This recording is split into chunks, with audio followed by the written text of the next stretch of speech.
Alright, evening folks. Phil Gallagher here of Thraben University, and today we are playing Splinter Twin. Bandit in Modern, not good enough for Legacy. Wrong. We're gonna do it. So thank you to my friend Bowtie Writer on Twitter for donating to make this happen. I really do appreciate it. Splinter Twin is an archetype that I love. It was one of the primary decks that I played in Modern for a long, long time. I just love the play pattern of like making your opponent live in constant fear and like most of the time just being a control deck and you just happen to combo off sometimes and then you actually have the combo but you don't have to do it because you're winning the game hard enough anyway. I just adore the archetype. So the list that I'm playing here is an adapted list. So Ray Nagahashi played this list. I think it was this year. It was a little while ago, and I made some adjustments to it. Might have been tail end of last year at this point. So the biggest thing I did is I'm putting my money where my mouth is and shoving Leyline of the Void into like every legacy deck that I can. I don't think I touched the main deck at all. I just made adjustments to the sideboard. So originally this deck had a handful of surgical extractions and some hydroblasts. I think I removed the surgicals for Leylines. I think there were 2 hydroblasts. I replaced one with a Reb and the other with the 4th Leyline. Yeah, so like these little creatures, they will just kill you. They don't care what your life total is. They can just peck you to death. So on a serious note though, why would you want to play Legacy Splinter Twin? What are the advantages that it offers? So number one, it's maybe the best sort of Teferi deck. So since you can cast things on your opponent's end step that are parts of your win conditions, and since you need to resolve an aura, which is a little bit of a dubious prospect at 4 mana at sorcery speed, Teferi stopping your opponent from like countering your stuff or using a removal spell to stop you from comboing off is huge. So this is potentially the best Teferi deck, like dedicated Teferi deck that exists. There's other shells that have tried to use it similarly, like sometimes you'll see an Infect deck or a Show and Tell deck that tries to like use this as sort of like a defense grid type card as well. But I think this deck like really utilizes it well. Evening. Glad you got to make it. I thought, oh, there might be a time zone difference between us. I thought your meeting was going to run a little bit longer. So the biggest question I have, just before I start streaming with this, is are Source of Plowshares and Teferi better than, you guessed it, my camera's over here, you guessed it, Oko? So I do wonder if Oko, Veil of Summer, and then probably 3 lightning bolts would be better than what we've got going on here. But the people aren't here to see Oko. They're here to see ridiculousness and shenanigans. Looking at the rest of our sideboard here, essentially we have so much hate for combo decks. Like, boy, are we ready to just ruin the lives of combo players.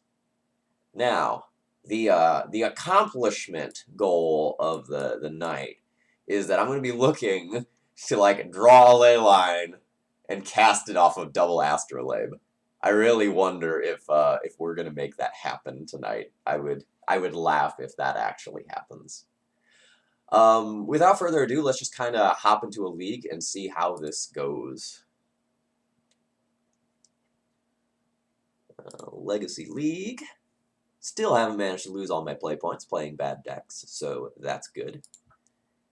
Yesterday's stream was so fun, but also just a disaster in terms of actual results. A lot of things didn't break our way, and we might have had like 8 unplayable cards in our deck. So, you know, maybe a little bit of that was on us. But boy, yesterday's stream was entertaining.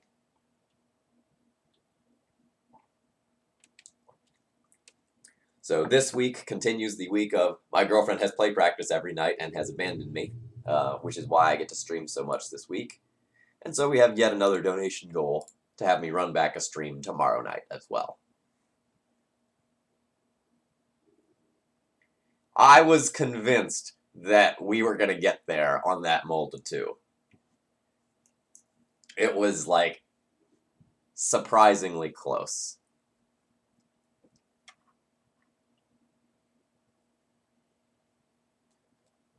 I think this is the sort of hand that you keep. It's not necessarily exciting, but if our opponent's an all-in combo deck, we have a Force of Will.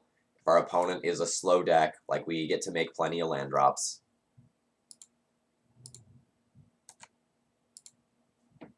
Yeah, shoot, what's your question?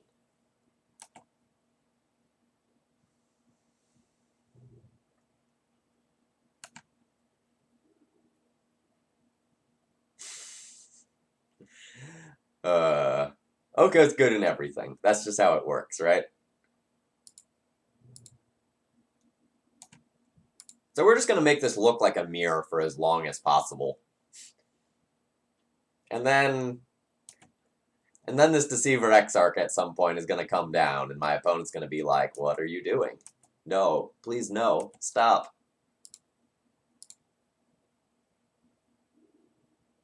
Ooh, that's great. That's really great, actually. I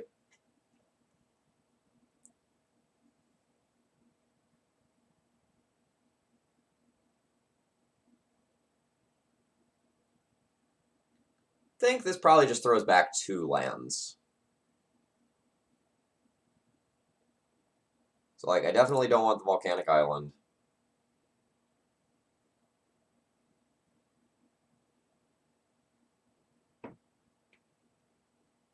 And I potentially want to keep both of these to have access to the Splinter Twin mana. I actually may just be willing to redraw one of these lands. I think I'm going to do that.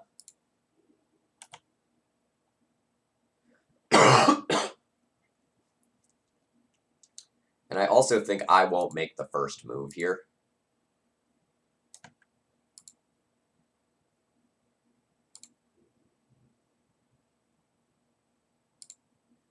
I just don't... I think the first person who blinks here, in terms of casting a real spell, is in trouble.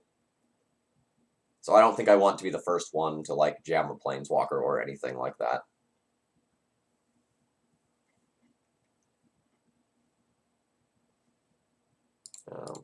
So, just looking at the deck list, we have 3 Spell Pierces that we could potentially find. And, like, having Teferi Spell Pierce with Force of Will backup as well would just be really nice.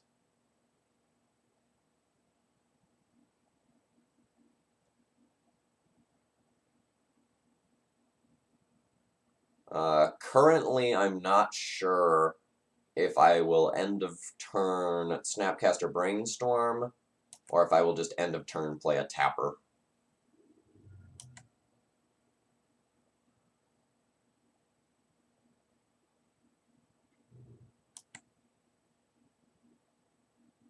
Yeah, I've seen the Narset Echo Piles.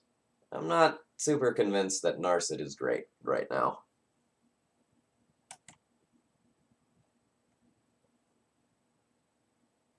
So one thing I wasn't thinking about that I should probably start thinking about is that my opponent could not be playing an Oko Pile and could be playing Blue-Green Show and Tell instead.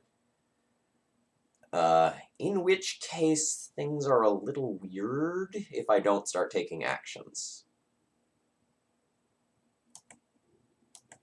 Ooh, I like it when my opponent misses land drops. I really like that.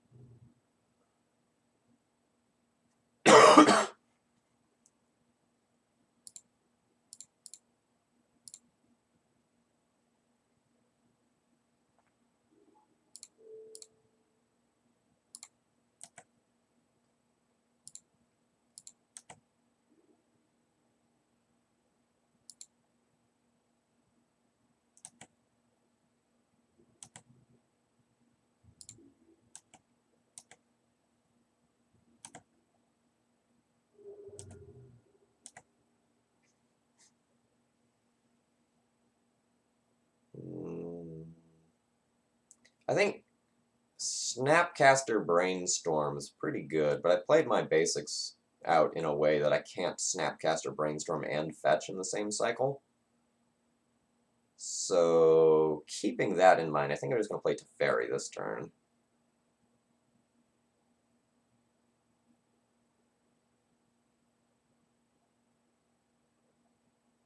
Actually, no, I'm a liar. I'm just going to upkeep Deceiver Exarch then.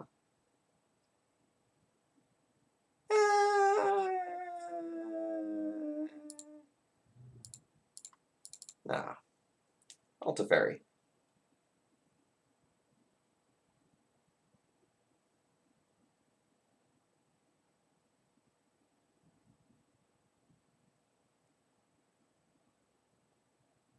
I'd also probably fight over the Teferi.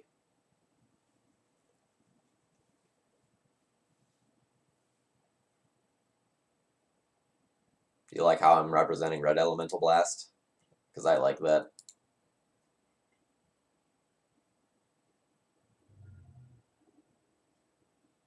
Still ambiguous for what deck they're on. I'm gonna go ahead and fight over this.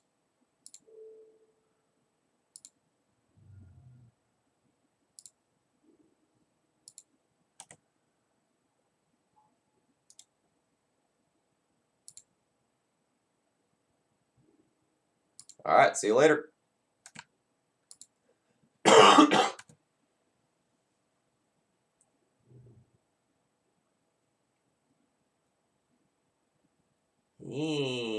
Alright. Alright, so our opponent was playing Show and Tell.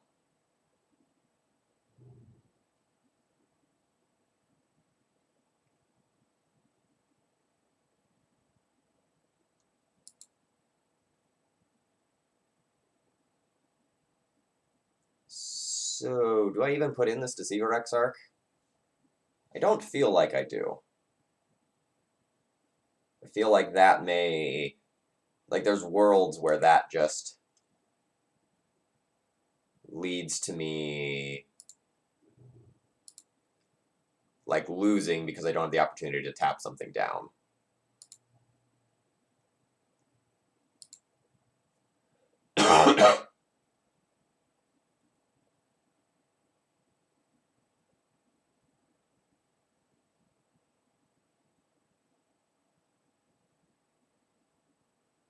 So I feel like I have a creature very well covered. So my opponent should be able to win off of this Cunning Wish. Yeah, Firemind's Foresight. Yep.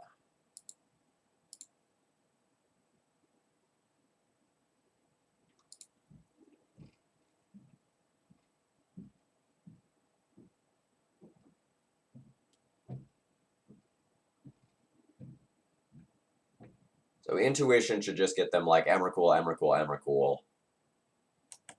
And then I'll lose.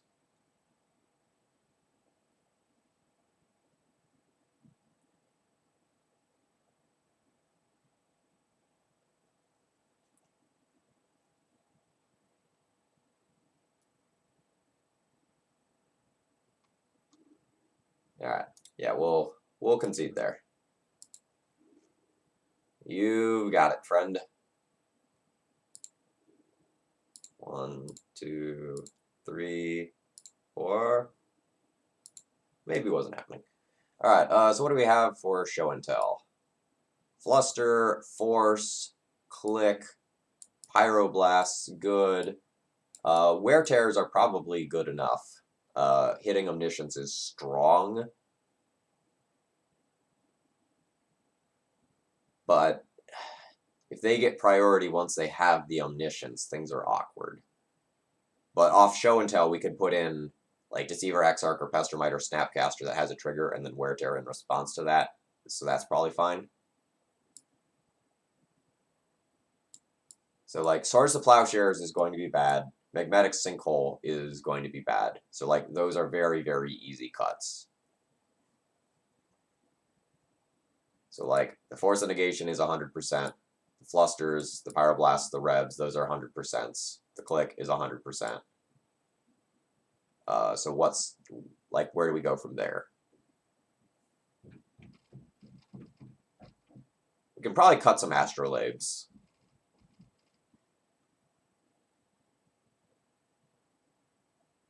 We don't need the fixing in this matchup, and I don't have to fetch as conservatively as I did last game.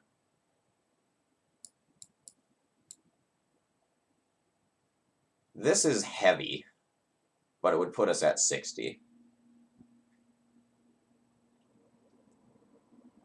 The red for twin can be a touch tricky if I do this, but if I, like, fetch knowing that I need red and fetch focusing more on non-basics this game, this is probably fine.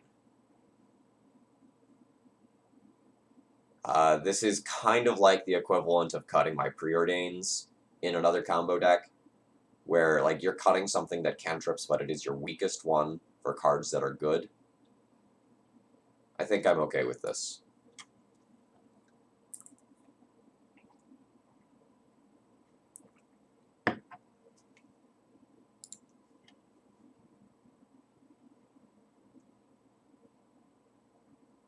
I have 2 different strong turn 3 plays and a cantrip that will help me get to them.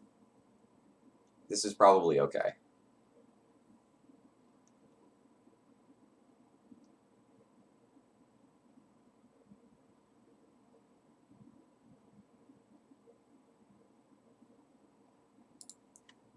Veil of Summer is going to be very strong against us.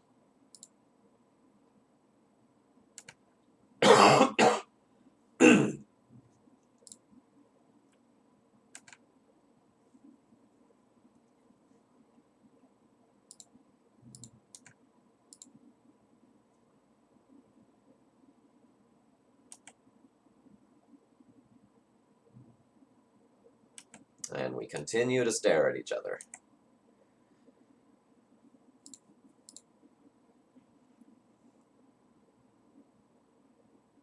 I think Island and probably Snapcaster go back here.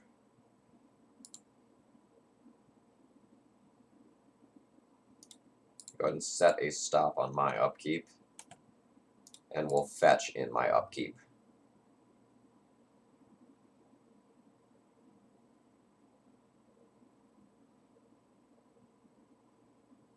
Good play habits to be in.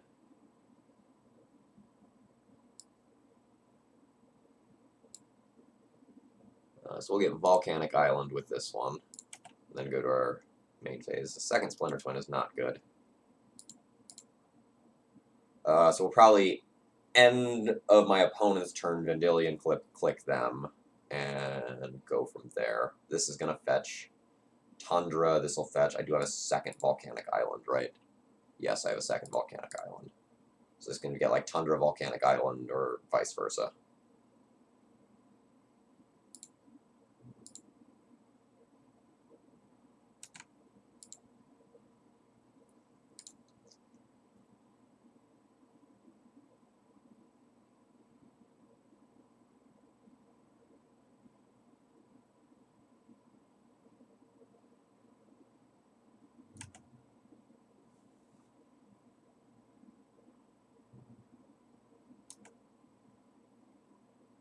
Ice Fang Coatl? Yes, that occurs.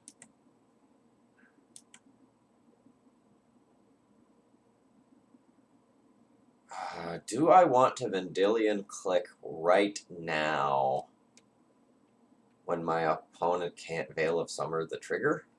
I don't think so, but it's worth considering.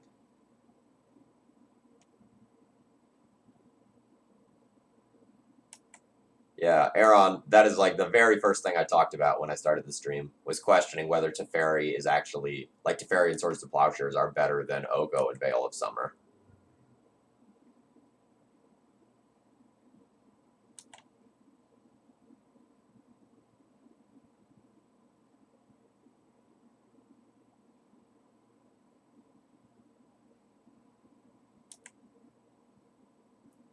So my opponent has to discard a card here, so I don't know that I want to play my click yet and expose It to just any random counter spell.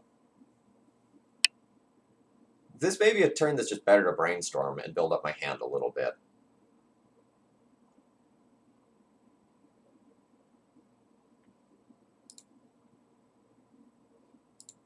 Because, like, the Vendilion Click is just going to get one hit in now that the Ice Fang Coatl is there.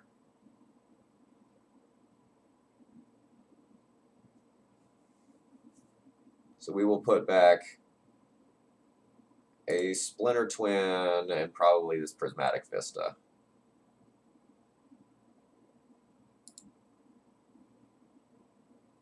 We'll set the stop in my upkeep again.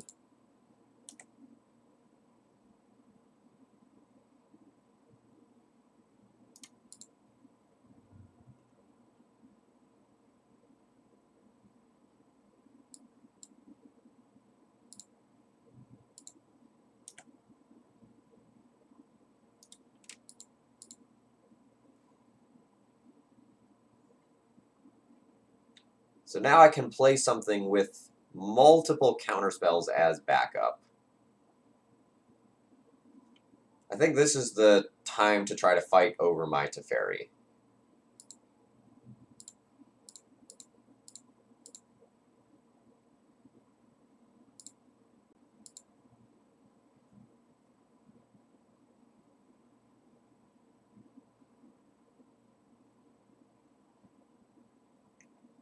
Evening and welcome. Nice to have you in the chat. Looking forward to streaming with you a little bit later. Yeah, we're going for Twin. I guess I let my opponent Veil. It's super awkward to fight over the Teferi after a Veil. Okay, yeah.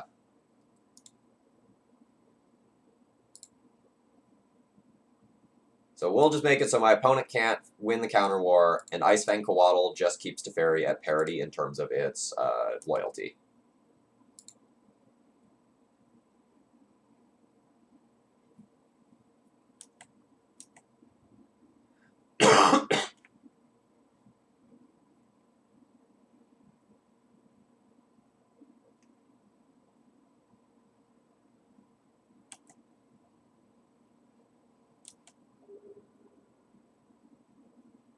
Oh man, my opponent just discarding again? Deal.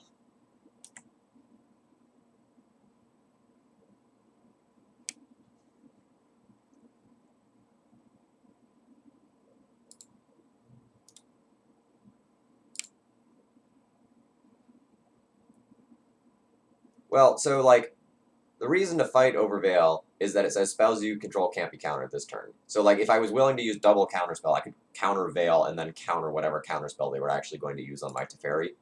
So, like, there's worlds where you could want to pick that fight, but I think you just, like, let the Teferi go.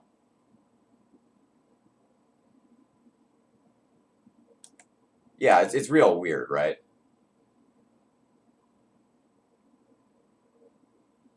Yeah, so Habibi, the Twin was a donation deck list, but it has put up a couple of, like, 5-0 level results between this year and last. I do not like that. I have many islands.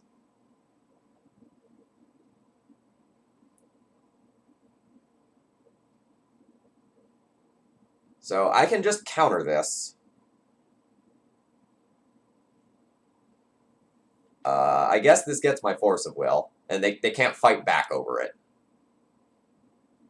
I don't really want to use my Force of Will like this, but, like, this is the way that it's going. That's got to happen.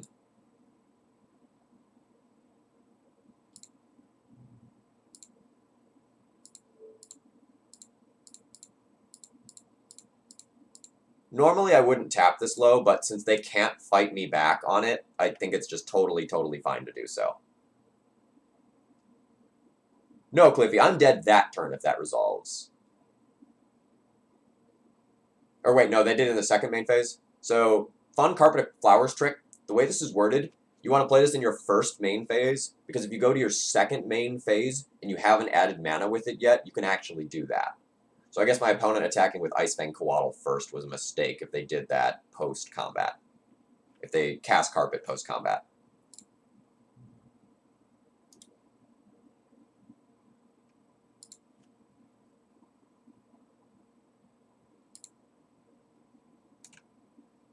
My kingdom for a tapper. Like, as soon as we get an Exarch or a twin, you know, we're so donezo with this game.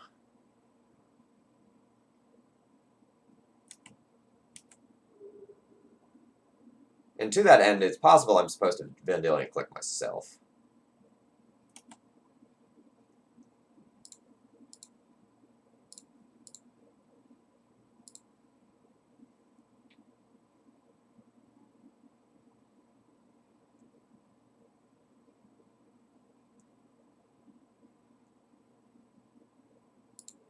But I will just click them. The information is valuable.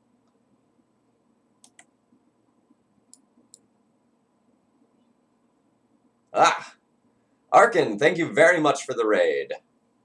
Very much appreciated. Hello, folks. Welcome. Phil Gallagher of Thraben University here, and you are in for some Legacy Splinter Twin action.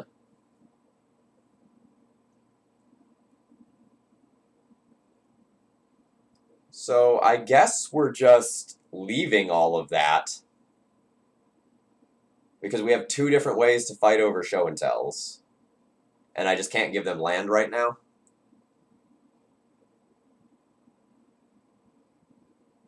The other thing I could do is take the Omniscience, because my onboard Teferi just bounces an Emrakul.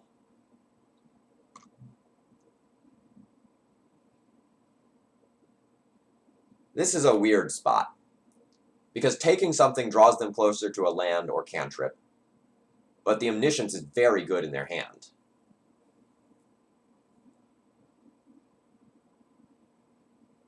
I think you can either take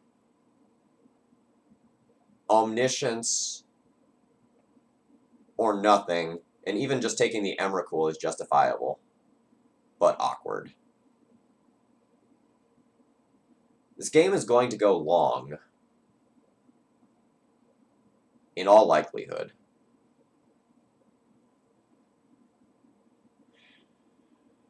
They're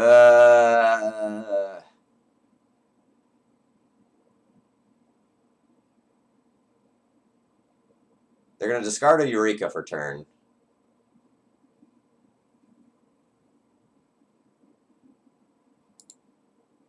I'm going to take the Omniscience. I think that's real close, though.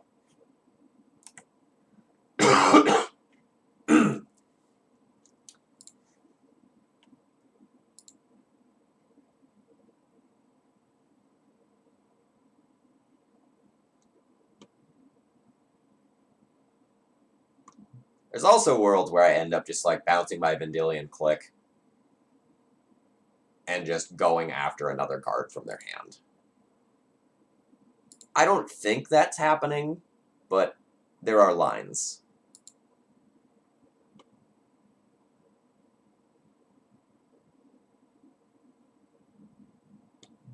I mean, twinning, it's very awkward.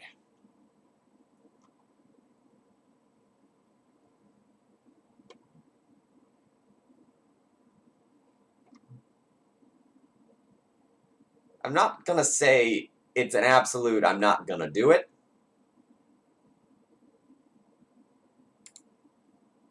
I mean, this is what happens when people bribe me to stream things.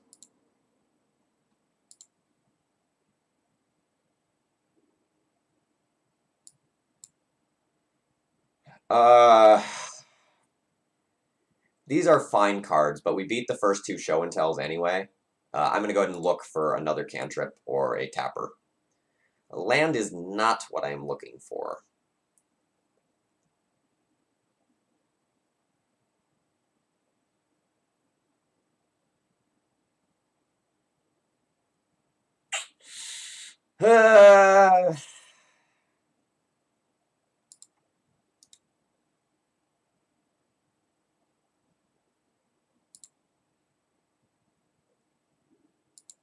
I'm not going to go for the Splinter Twin click line.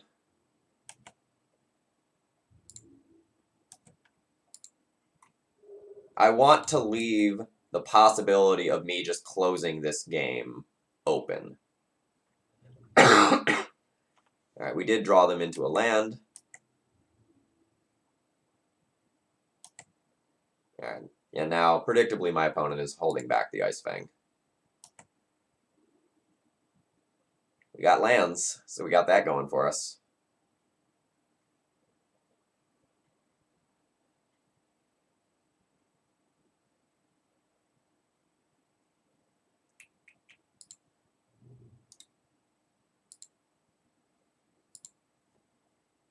I actually need to start paying attention to how many lands are left in my deck. Since I haven't played this list before, I don't know the number of fetchables of each color.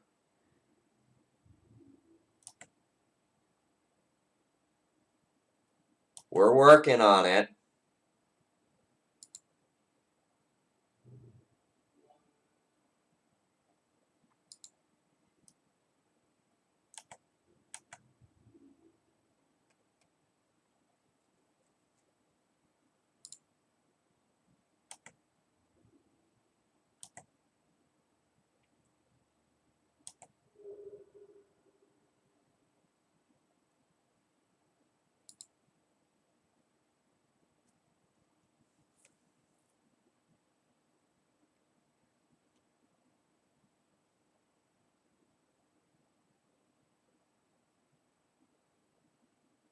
So you cast Veil of Summer.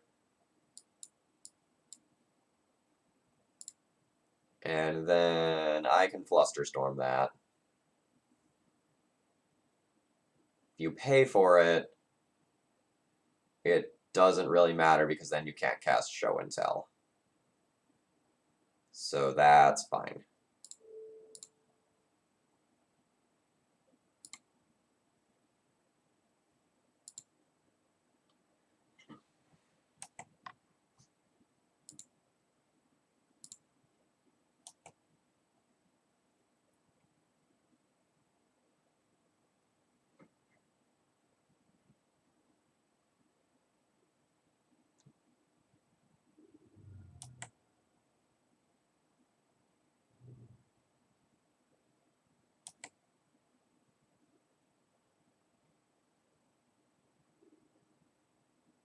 So I didn't cast a blue spell, right? So I don't super understand paying for this. Seems like that's just tapping you lower.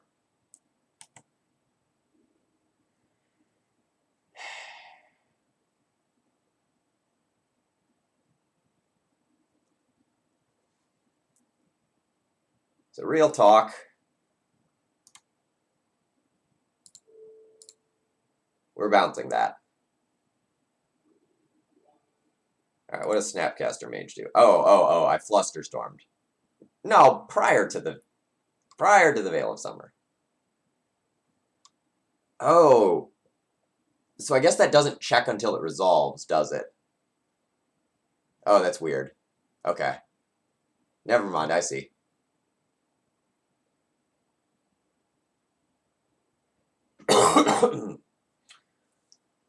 So I have Snapcaster Force. I have Snapcaster Force of Will plus Pyroblast available this turn. So that buys a turn. Then we can put Splinter Twin on Snapcaster Mage and go from there.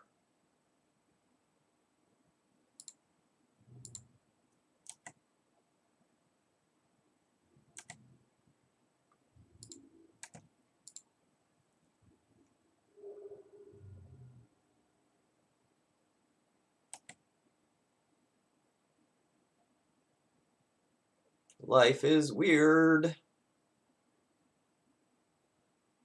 We've drawn so many lands. Yeah, you can have Ice Fang Coatl.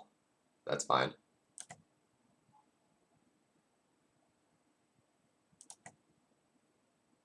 You have 9 cards. That's so many cards.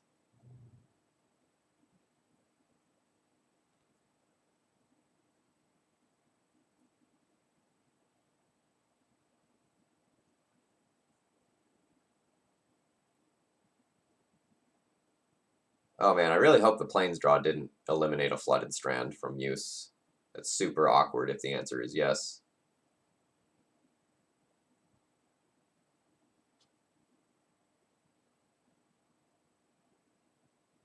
thought I had... Quick look. So I have 3 basic islands, 1 basic plains, 1 tundra, 2 volks. Yeah. So I'm probably going to be Snapcaster brainstorming end of turn and putting his planes back.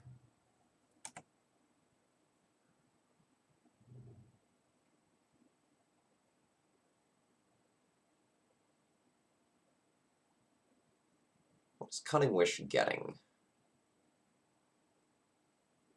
Slash, do I care about it? Cunning Wish is good, but I'm not sure that I can expend counter spells. I'm going to start with Snapcaster Brainstorm here. That'll help me to make my decision.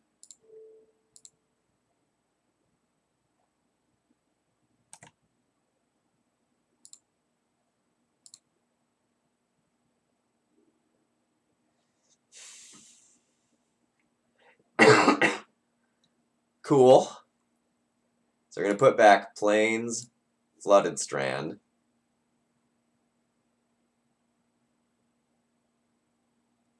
I can now Snapcaster Brainstorm again before deciding.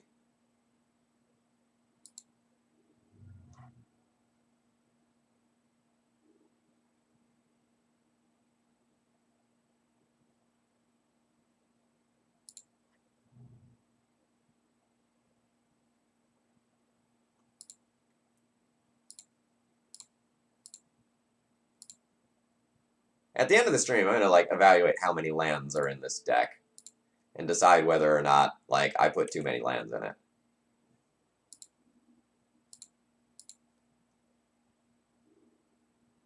Man, we still cannot find one of them tappers or a natural cantrip for the life of us. So I have 3, 4, 5, 6, 7, 8, 9 damage if I just play a Snapcaster Mage.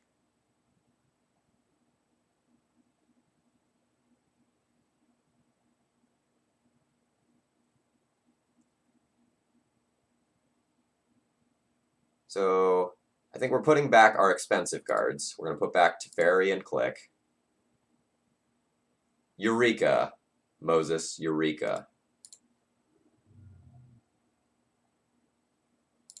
Alright, we're now out of fetchable lands in our deck.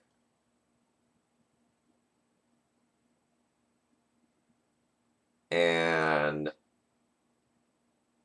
I think I just let Cunning Wish resolve because my opponent's choke point is mana. Aha! I think you've got it.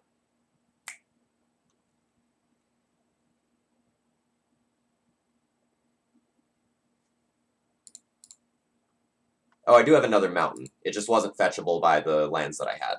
Thank you.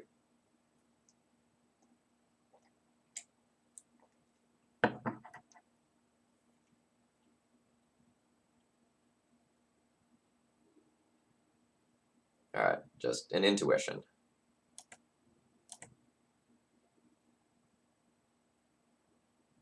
So this is probably just the point where we play aggro, and we just Pyroblast the Ice Fang Coatl and plan to kill my opponent in 2 turns via damage.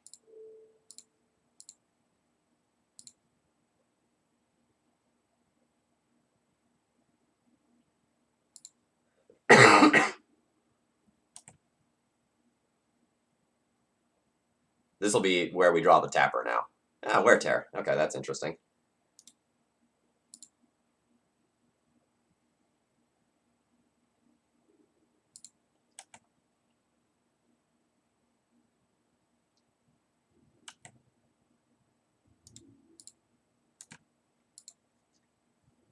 This is not a very typical game of Magic.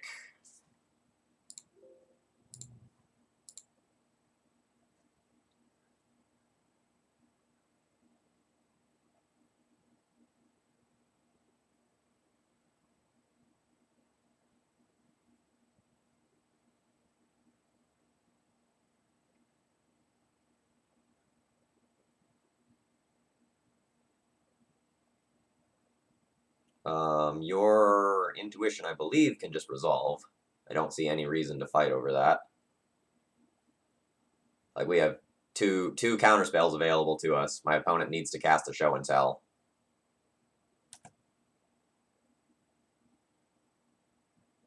We'll see if there's something I'm not thinking of.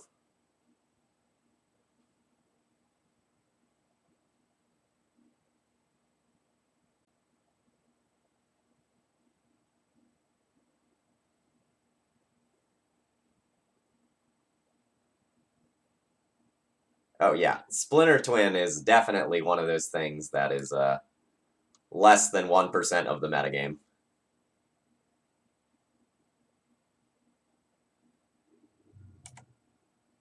Lightning Bolt!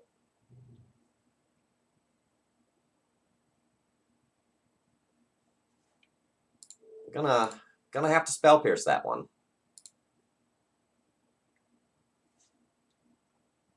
Spirit Guide would be pretty sick. Just like Spirit Guide Veil. Alright. Turn him sideways.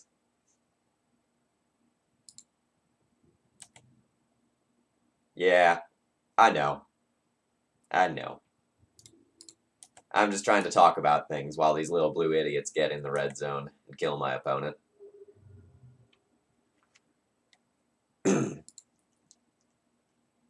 Okay, so Veil is kind of terrifying. We have 20 lands. That is a decent amount of land, but we are looking to get to like 4 mana for a combo kill.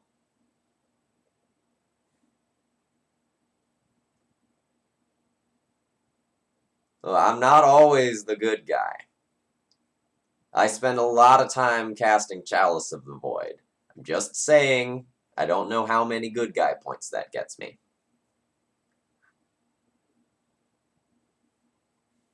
So, if the game goes like that again, there is merit to having a couple of Swords to Plowshares to answer Icefang Coatl. But I'm guessing that was an atypical game.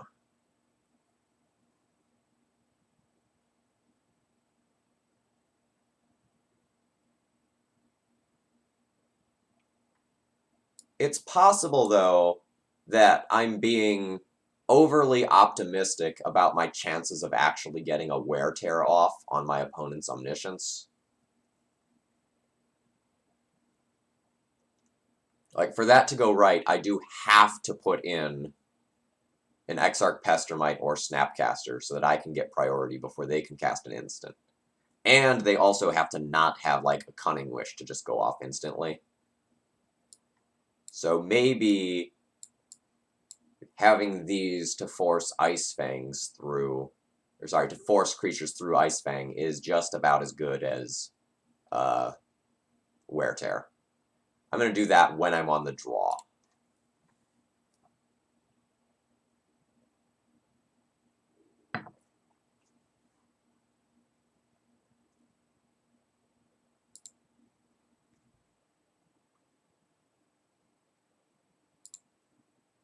No, so fine and Andy, what I'm kind of talking about is that if they put in Omniscience, I'm going to hope this is in camera view. If they put in Omniscience, and I put in something that has a trigger, and then I Wear Tear, and they Cunning Wish in response, they can win before my Wear Tear resolves. I also used up an absurd amount of my clock, so I'm going to have to keep that in mind for this game.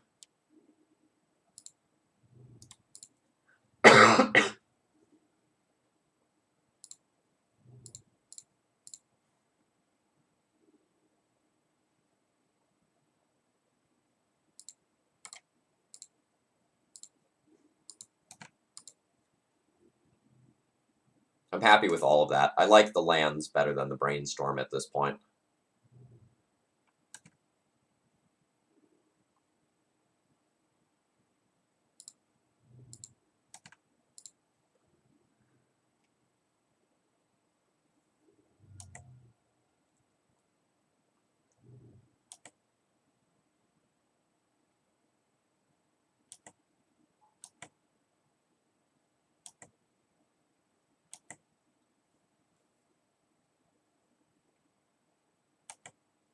game is shaping up to be a similar situation as the previous game. Since I only have one counterspell currently, I'm not sure that I can actually fight over the Teferi if I tap out to cast it.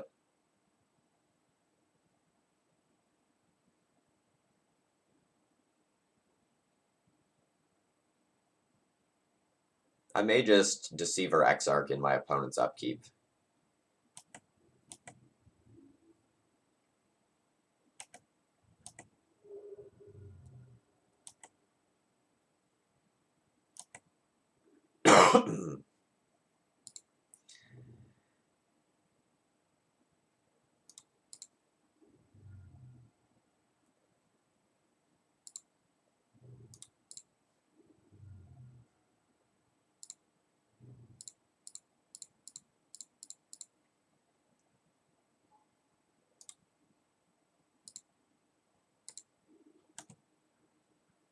Alright, so our one counterspell is now extremely powerful, and our Exarchs and Snapcaster Mages are very good as well.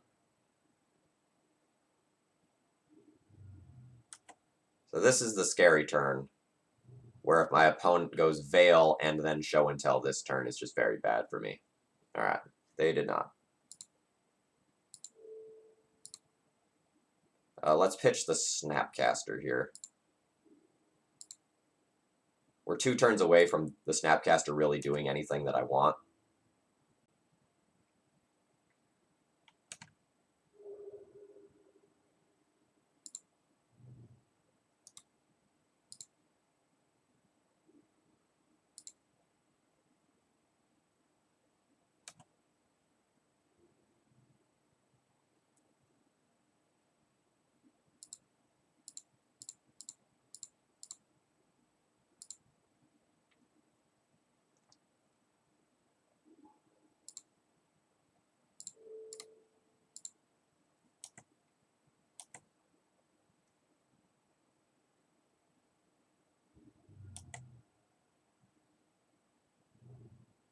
Oh man, my opponent is going to jam here again.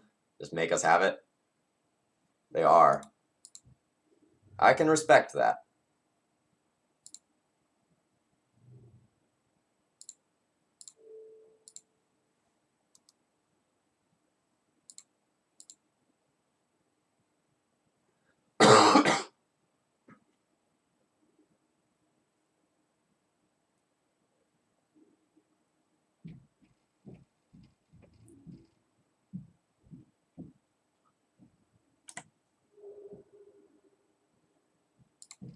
Splinter Twin and Red Land for the win.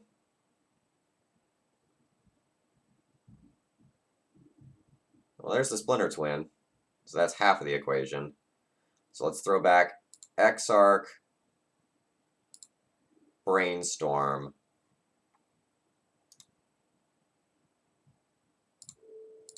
Let's just bounce that, get that out of the way, get a card deeper, re-Brainstorm, try to find the fetch land.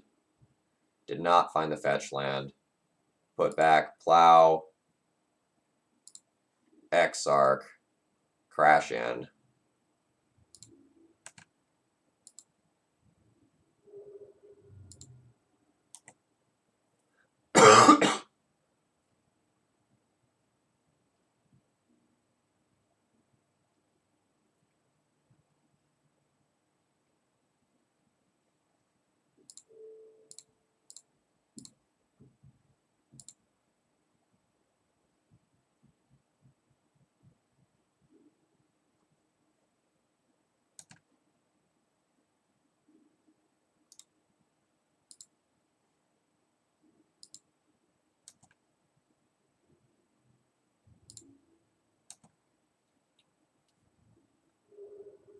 Oh shit, I had red there. Sorry, I'm an idiot. I'm looking down at my clock. I 100% had the win there.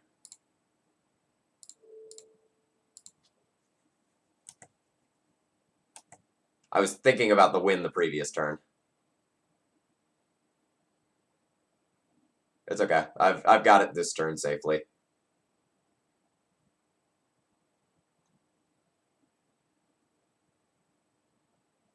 Yep, sorry. That's on me. I'm sitting here looking at this.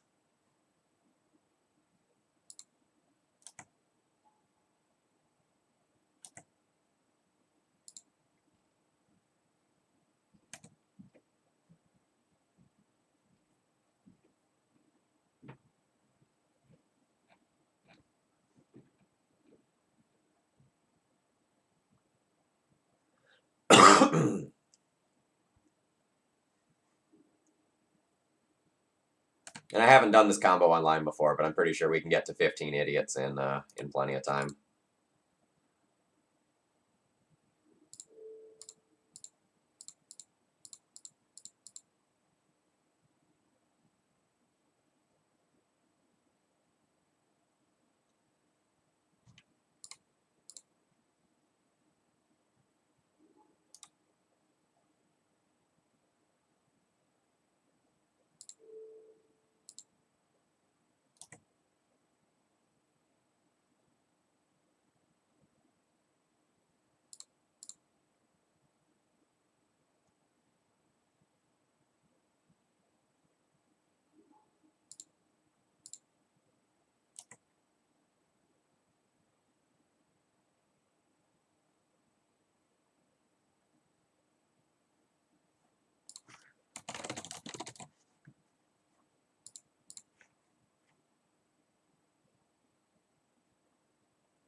I mean, if they don't want to click through, if they want to sit here for a couple of minutes while I do this, like, that's fine.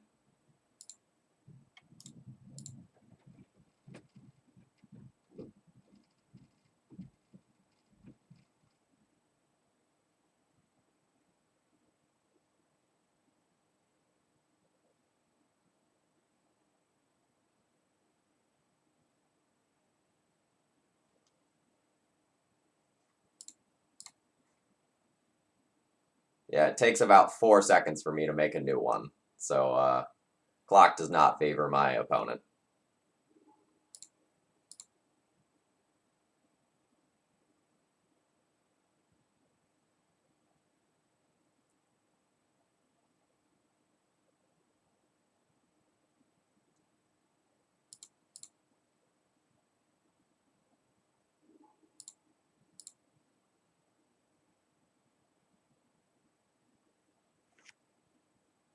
I mean, my opponent is just wasting their time and my time. They're deterministically dead. Yeah, there we go. Thank you very much, Banana Thrower. They have seen the writing on the wall.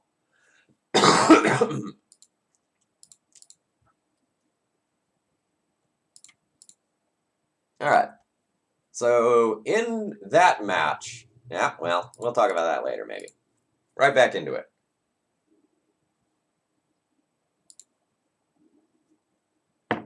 Hard pass on this one. His hand is great. So the question is, like, am I getting rid of spell pierce or negation? I'm going to choose to get rid of force of negation. The goal being that I spell pierce something that my opponent does in their first couple of turns, naturally draw a land, and then have Pestermite twin for a turn 4 win.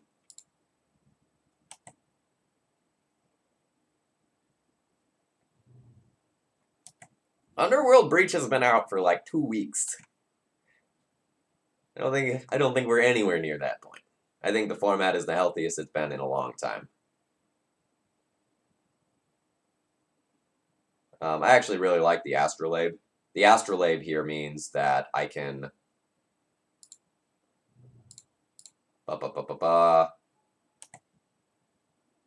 have red off of just about anything. I do want to hit another land naturally, so I'm going to go ahead and ponder here.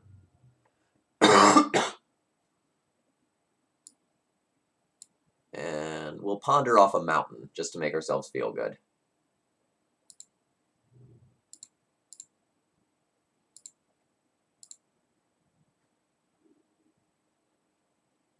Yeah, so there's our fourth land for twin, so this is all good. So we'll go bam, bam, bam, shuffle, no, pass turn.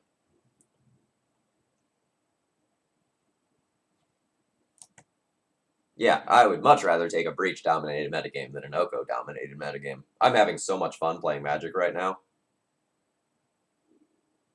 Yo, I'm in. I have more of those. We won't fetch out another basic, though.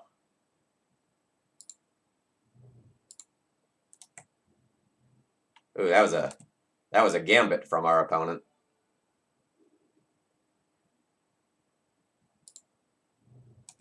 By the way, I have a lot of follows to shout out here. So Rainy Day Tomorrow, the guy on the right, Pedro Sergio 81, MTG Fossil, Jiggy Wiggy, and Mattel Bose. Thank you all for following.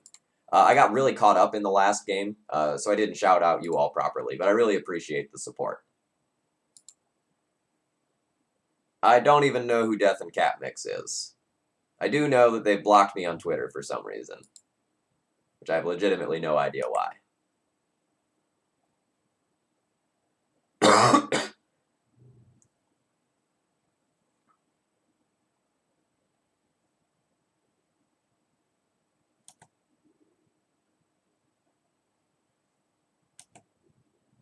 Yeah, I guess their plan was make me shuffle in case I hid something on top. I can totally respect that.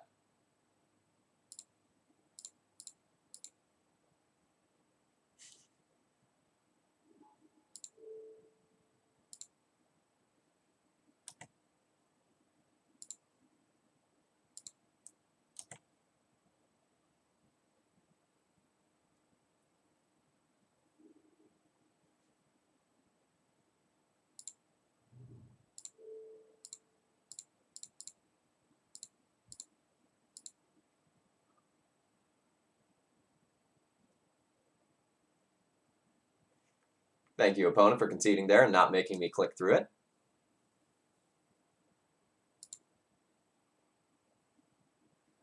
So our opponent is going to be on some sort of lands deck. We saw the Field of the Dead in the graveyard there that they hard discarded. So that's what lets us know that they're not on depths, but they are on actual factual lands. So what do we want against lands? The Blood Moon is obviously going to be insane. The Ley Lines are good. The Force of Negation is good. The Click is good. The Flusterstorms are something that I can consider. The Wear Tears are something that I can consider. So this is a time where we probably need to think about what we don't want more than what we want. Is this deck good? Whiskey Dingo, stay tuned, and you'll find out. This deck is certainly not bad. Yeah, I agree with that much. Like, we have real game as a legacy deck. Alright. I don't like Magnetic Sinkhole. I probably want to cut some number of Swords to Plowshares.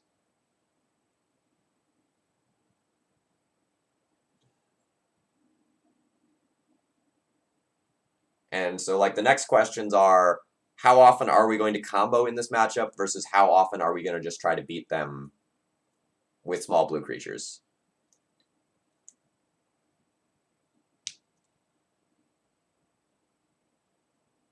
Arkin, we just won our previous round, and we're up a game in this one.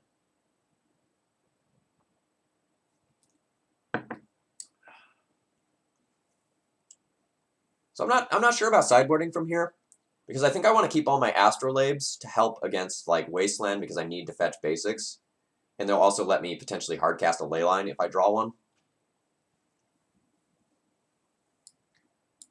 So maybe I won't Flusterstorm.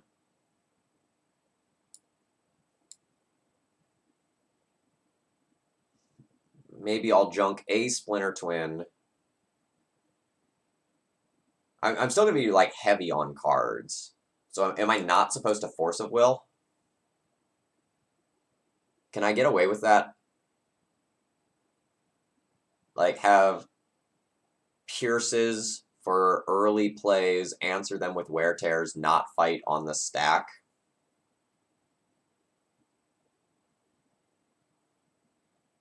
Other than with force of negation, which exiles Loam. 8 seconds. We're submitting 61 because I don't know.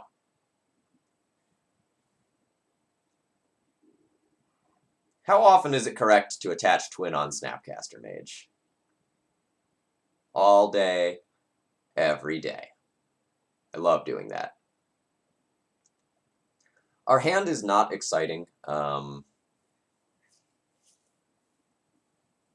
We have Ponders to find a combo piece. We have stable mana. We have an answer to an early exploration. I think I'm okay keeping this. My opponent mulliganed to 6, which hedges in 2 different directions. You can say, since my opponent mulliganed, I can afford to mulligan to look for a leyline hand, but it also just means, hey, if I keep a stable, good hand while my opponent is at a disadvantage, that can bring me its own advantage as well.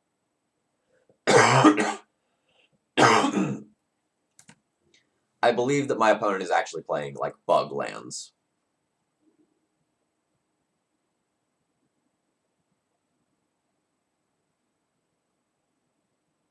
I'm going to fetch basics here, but there's a cost to it.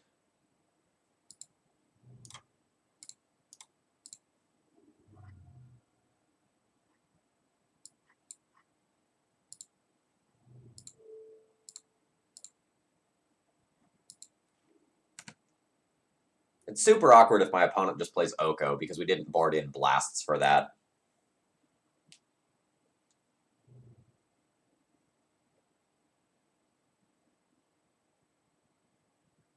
Fetch first, then Loam? Yeah. That's fine.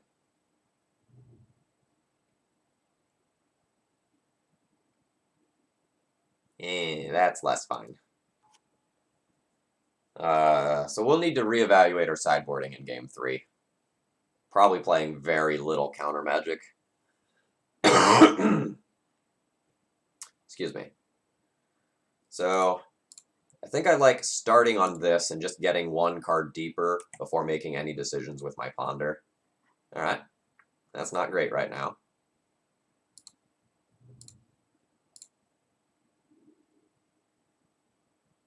Did Fairy bounce any permanent?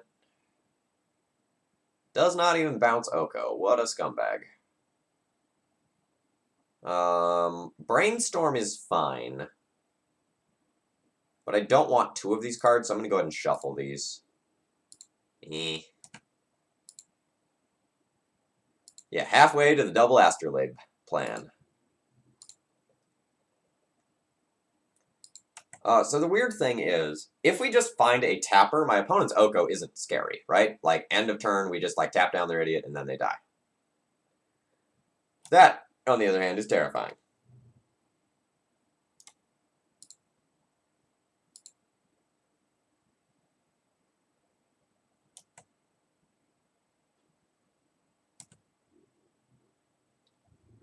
So the reason why it's terrifying is, in addition to just drawing cards, it also is making clues, which makes it easier for my opponent to just put pressure on my life total. Nice. So we'll just end of turn, tap down my opponent's land, and then kill them with Splinter Twin on my turn.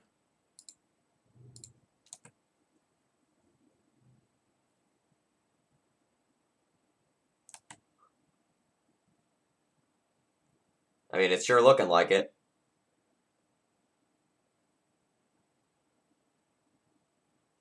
So is this deck actually good?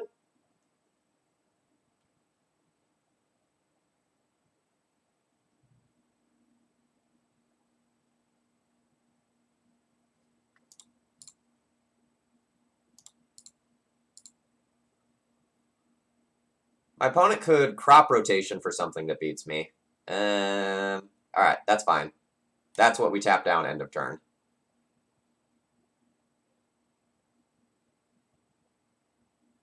And we have double basic mountain in our deck. So that's fine.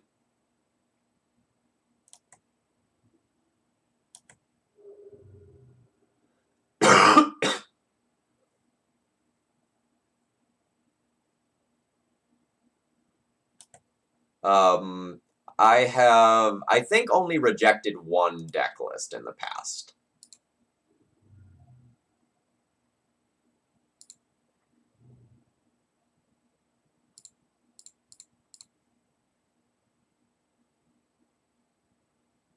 And there was one other one I played that I should have rejected.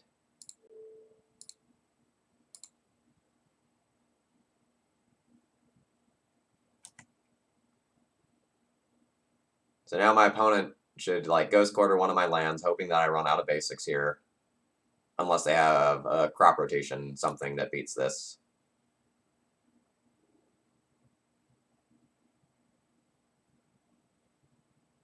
Yeah, they can't ghost quarter me off of my colors.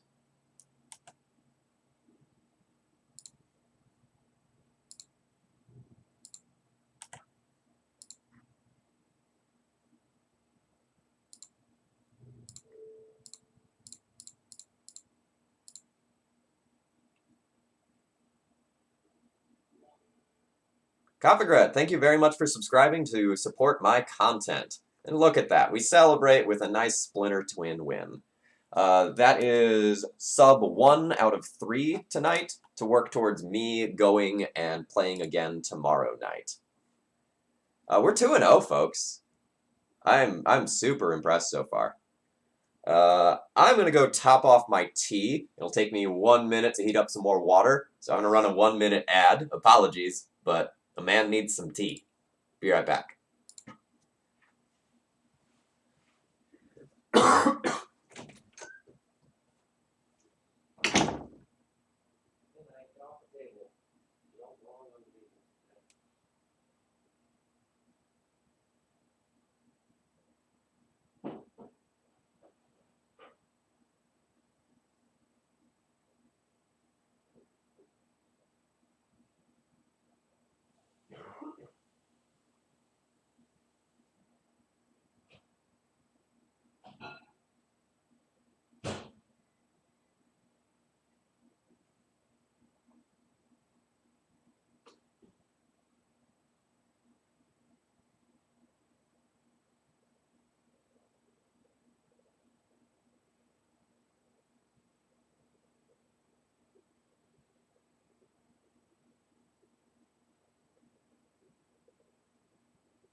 Phil, you were actually gone 1 minute and 25 seconds.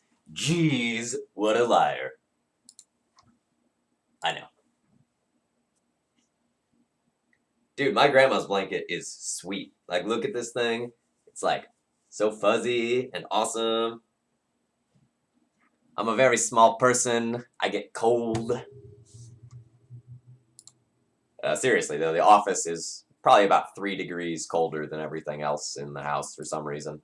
Well, not for some reason. It's because I always keep the door closed to keep the cat out and away from my magic cards. You too.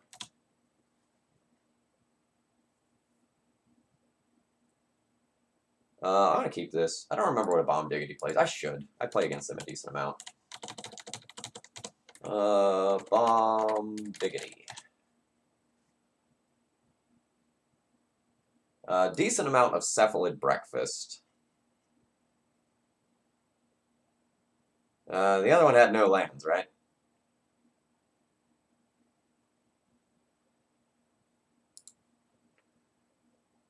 I'm gonna keep this, pitch the Snapcaster.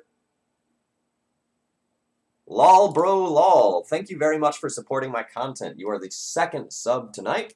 One more, and I will be back tomorrow night for yet another bonus stream. Mom, you say? Alright, the good news is we have the combo in hand. The bad news is we can't interact with my opponent in any way right now, and Athalia is real bad.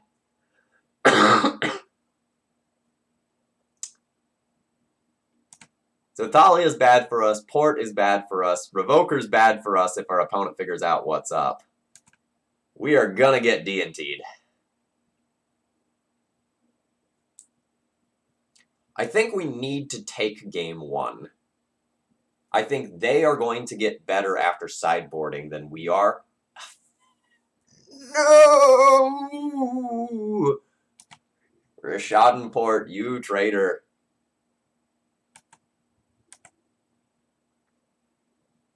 At least my opponent has an anemic clock.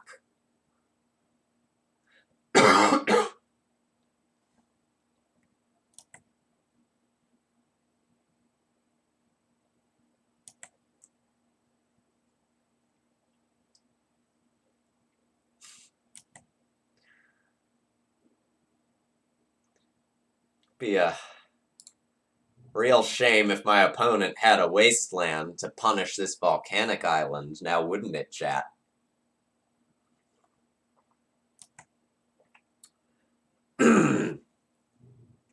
God, no, no, no, no!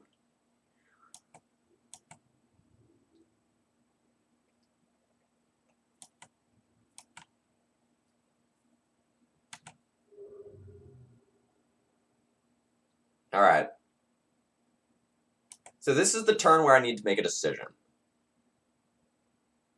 Am I just going to basically concede this game without showing off any more information? Or am I gonna try to play through double Port plus Thalia?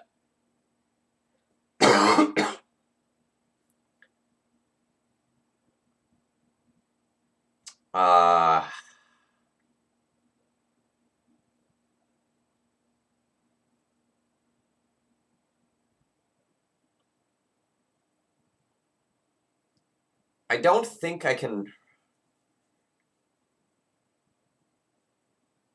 really beat their board. I think I'm going to play on. But I'm not going to play out a twin piece.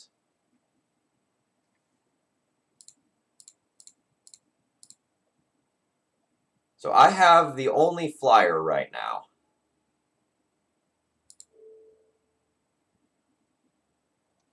How does click work? I reveal it. So I'd have to reveal Swords to Plowshares. I think I'm okay with that. No, we'll reveal Snapcaster Mage.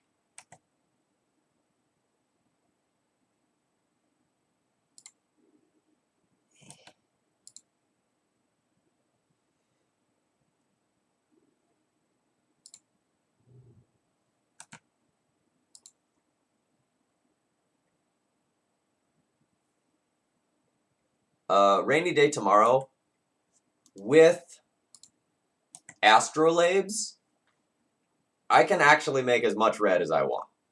Like, red won't be the limiting factor. The sheer amount of mana that I have will be the limiting factor.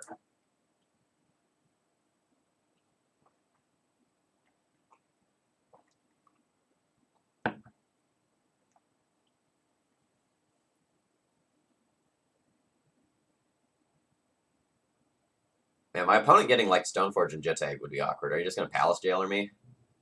Oh god. Oh god. Why? Okay.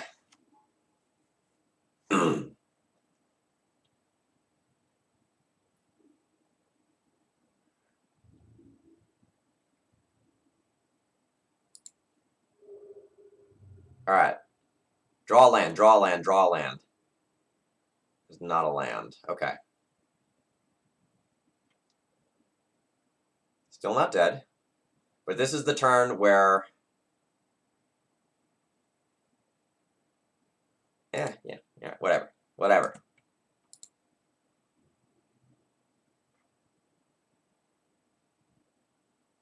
So I need my opponent to play something on their main phase that taps down one of their Rishaten ports.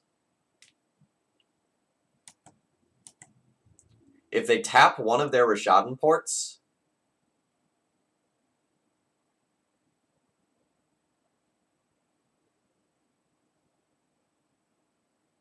yeah, I have to let that go.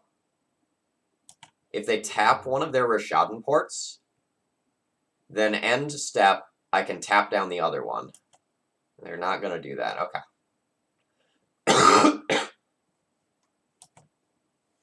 They're just going to choke me out on mana. That's fine. I mean, it's not fine. I'm obviously unhappy about it.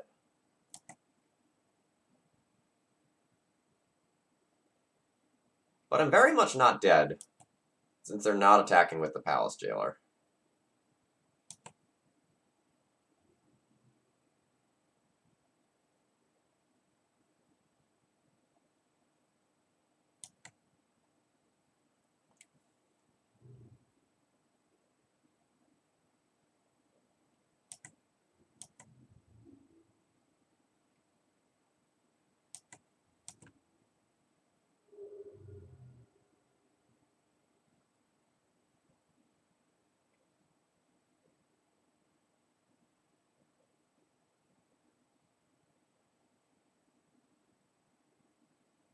This will be very telling. I actually want to know what you name with Revoker. I want to know what you think I'm on. And I'm going to snap concede to the Revoker if they name something that's from another deck. Okay, chat. Really important life lesson here. Splinter Twin does not have an activated ability, and my opponent does not know that. Splinter Twin gives the ability to a creature. So you're supposed to name either Deceiver Exarch or Pestermite with that.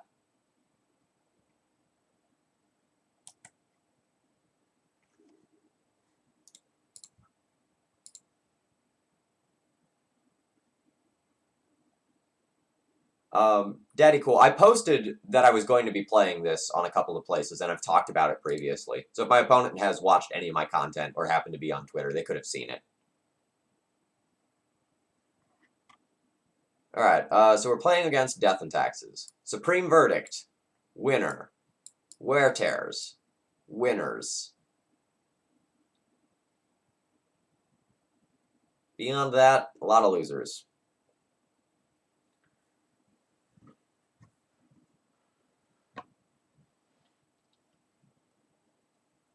So I do think we are looking to win the game via the combo. I don't think we're well suited for this fight.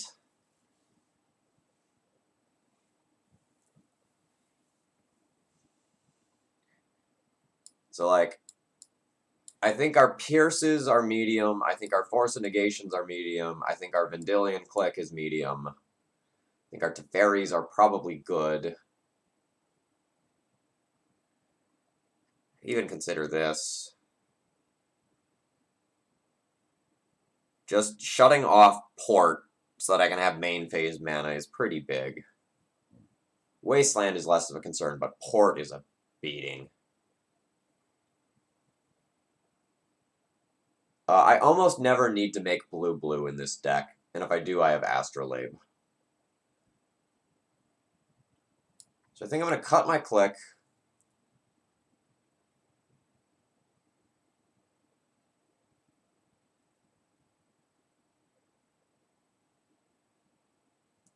And then I need to trim 3 cards.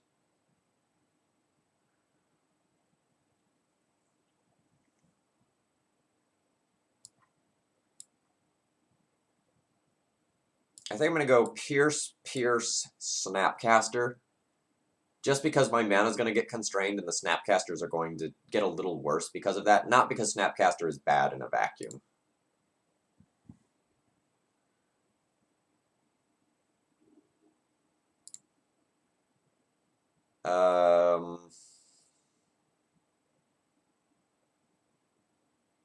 This is an awkward one. So I have all the mana that I need. Ponder can find me either a piece of interaction or a combo piece. Teferi can bounce my opponent's turn 2 play or a turn 1 Ether Vial. I think this is borderline, with the line being maybe slightly on the mulligan side. But I think I'm going to keep it. As we saw that game, the easiest way for us to lose is just not having access to mana. So keeping a hand that has plenty of mana is good. So I'm gonna keep this. I'll take Swords, Exarch, I'll put Moon on bottom.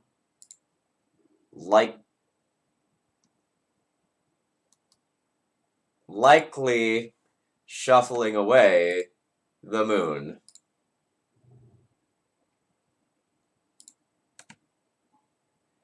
Alright, well, you know, I did that in the least optimal order there while I was talking. Now, if my opponent plays a turn 2 card that I could actually Swords to Plowshares, I can't Swords to Plowshares that. I'm not mad. Are you mad? I'm not mad. So when people talk about their win percentage being lower on stream, it's for reasons like that.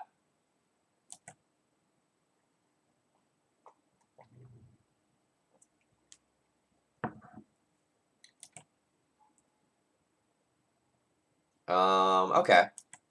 Now do I actually want this Swords to Plowshares? I probably still do. Everything was fine.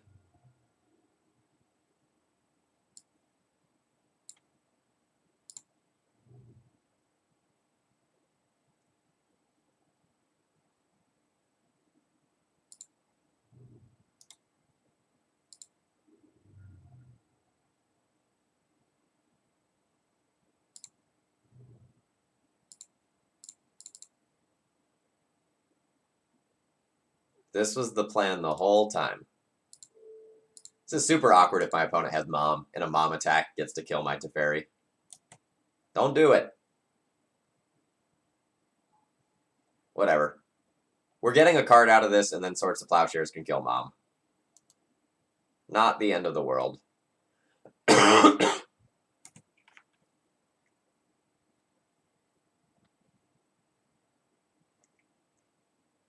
There is also the possibility that my opponent won't attack the Teferi just because they don't really care about it currently. We got a card out of Teferi because the bounce draws a card.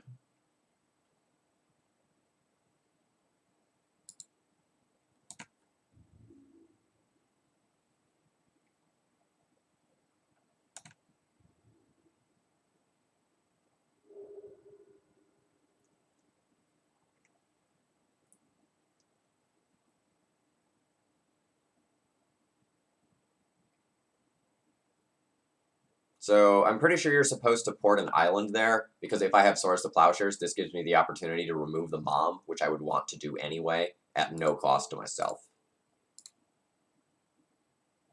Goodbye, Mom!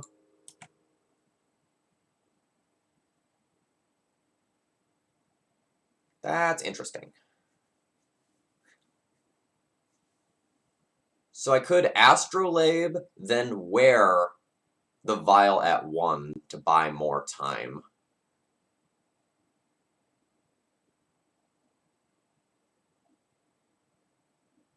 It's a little short-sighted.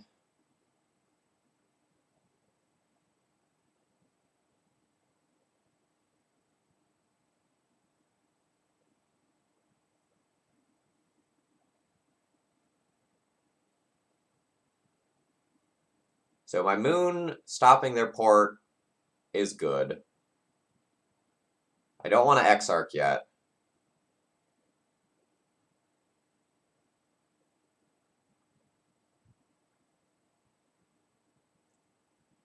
I also don't really want to give them anything for free off this vial, though.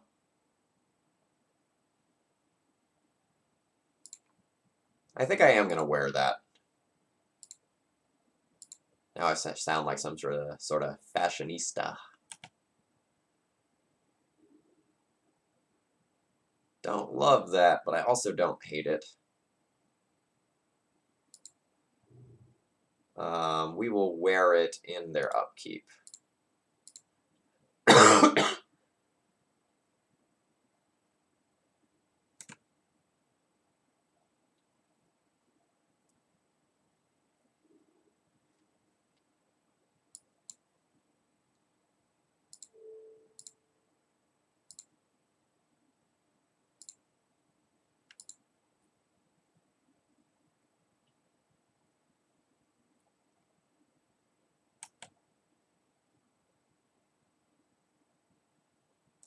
I mean, I appreciate the pump fake, but if you had it, you would have put it in at the end of turn.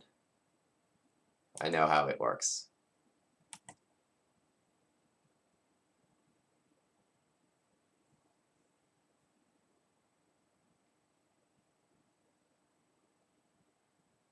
Thalia is fine.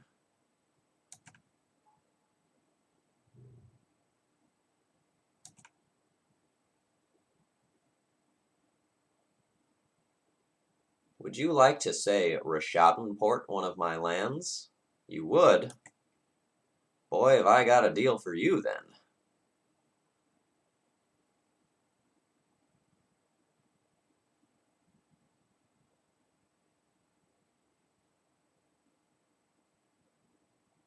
I'm somewhat tempted to tap down the vial in their upkeep, but I think this is as good a time as any to just play a Blood Moon.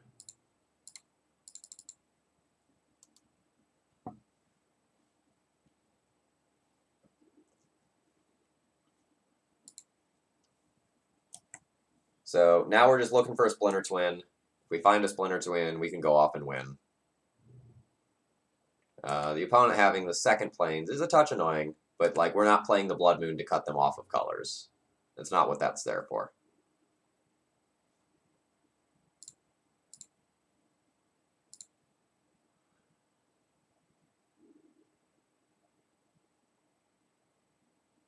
So if I take one of these, I take all of them because I can't shuffle anymore. So while I'm fine with the Swords of Plowshares, I don't want the other two cards. So we'll go any order and shuffle that. Brainstorm is fine. When do I want to do that? Now? If I do it now, I could find... No, I'll do it if my opponent does something that I don't like.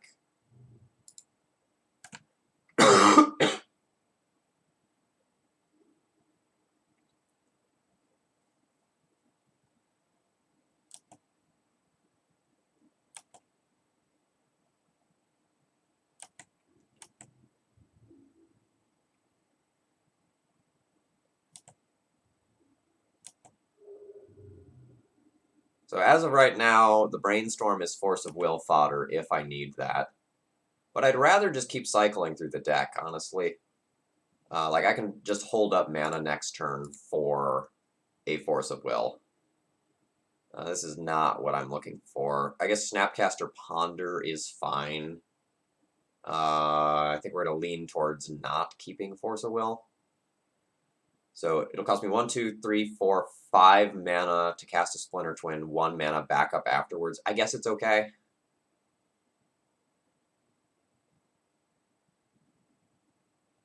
I guess we're going to cycle through all of this stuff one way or another.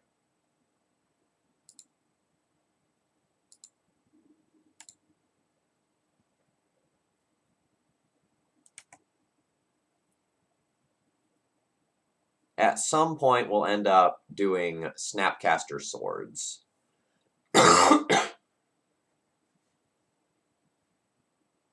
I'll probably wait on that for a little while.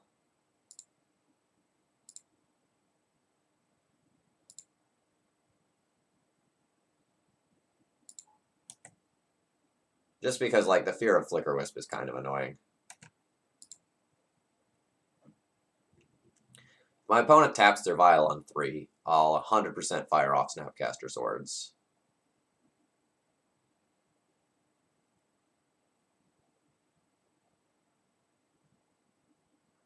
I mean, I may or may not have an entire article about how many stupid things you can do with Flicker Wisp. I'm just saying it's a thing.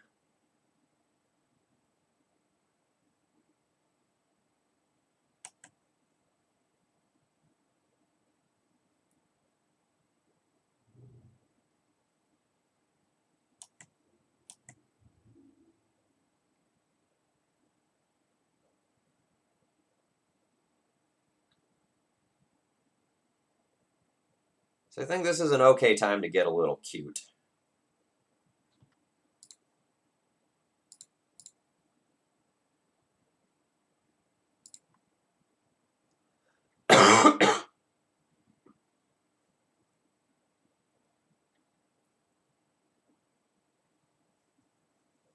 I don't know if you've noticed, but Deceiver Exarch has a big butt. Thalia, smallish sword. A tap target permanent. Choose their Ether Vial. What would you like to do now? A bomb diggity. You have a Flicker Wisp for that, Thalia? No. You have a Swords of Plowshares for my Deceiver Exarch. Yeah, don't think I'm gonna let you do that. Can't let you do that, Star Fox.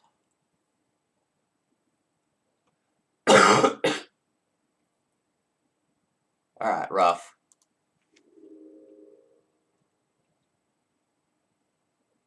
That's fine. We'll now probably Swords to Plowshares to Thalia on my turn. Just while it's safe. Opponent's down to 1 card. Ooh-wee. So I have not enough mana to do both of these.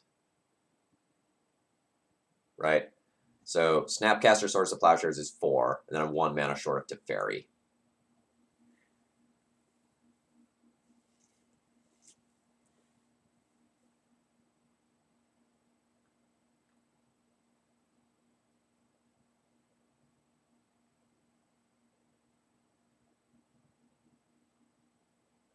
So it's super interesting whether or not I just like Teferi and bounce their Thalia this turn. I kind of want to Teferi and bounce the Vial.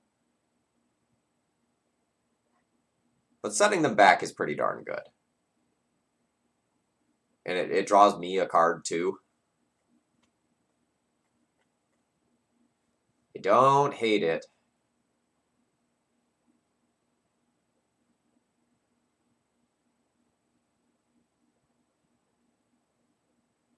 But that may be greedy.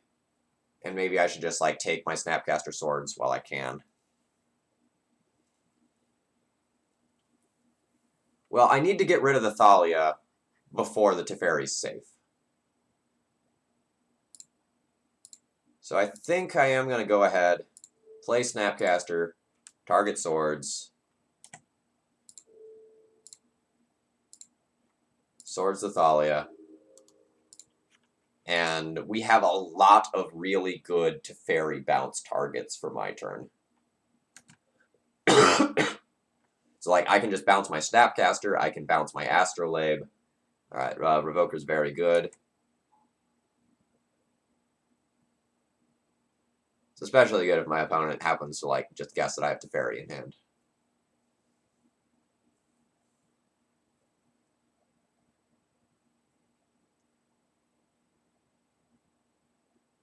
Ah, alright. So, they may have been bluffing me last game, And they thought I was pretty far ahead.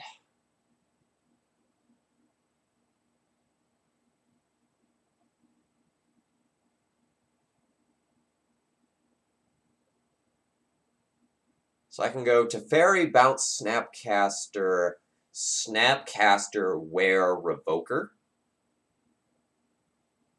Does that work? So 3 mana for Teferi, 2 mana. No, I'm still short.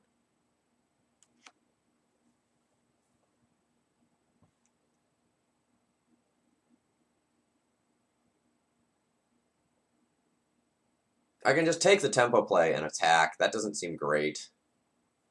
Because then they just revoke the Teferi when it comes back down. I could just go like Teferi, bounce my Astrolabe, draw 2 cards out of that, make them attack with the Revoker, block with the Snapcaster. That I think I'm on board with.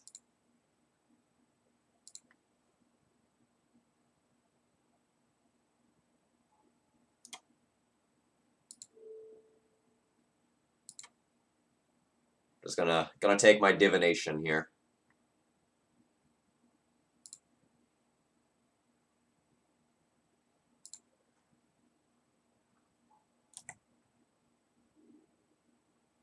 Don't hate Ponder. I'm not going to cast the Ponder though, because I can hold up hard cast Force of Negation if I don't. Because one of my opponent's best top decks would be like a Sword of Fire and Ice or a Cataclysm or something like that. Or even just a third Swords of Plowshares would be very good as well. Phil, you are so smart and beautiful. How do I get to be as smart as you? Play a lot of Magic, Johnny. Play a whole lot of Magic.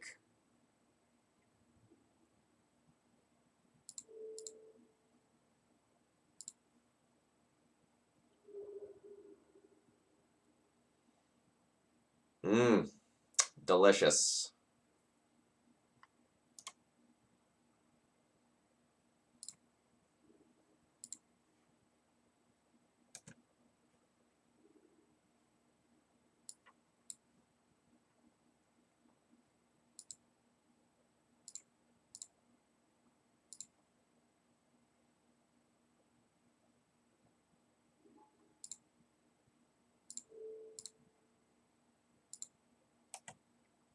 Yeah, Blood Moon doing serious work here.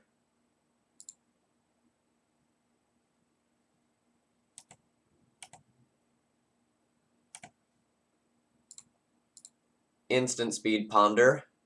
Feels good. I don't want all 3 of those, I don't think. Like, we're just going to try to find the combo piece and go off.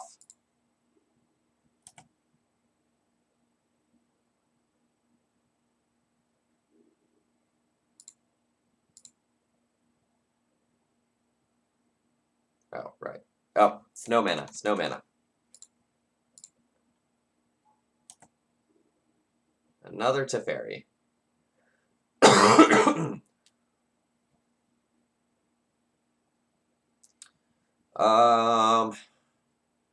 don't think I'm going to just throw away this Teferi here.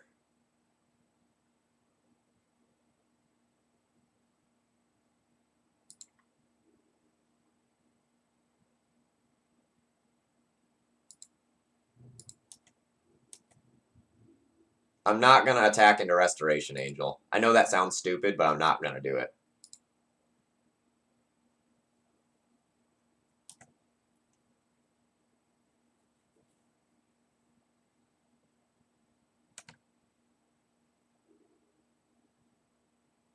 Oh, shoot, you're right, you're right. I'm just going to cash in this Teferi.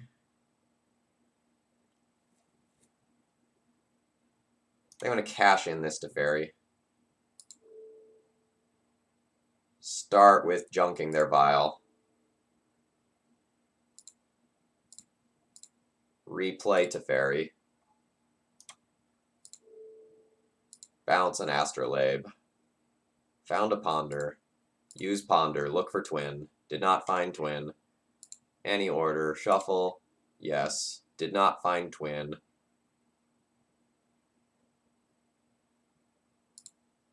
I guess I can Astrolabe first. Found twin.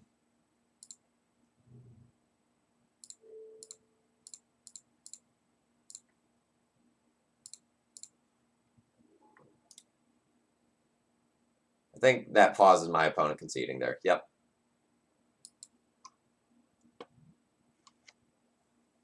Yeah, so Teferi stops you from casting spells at instant speed, not from activating Vial, which is why I valued getting the Vial off the table and like tapping down the Vial so many times.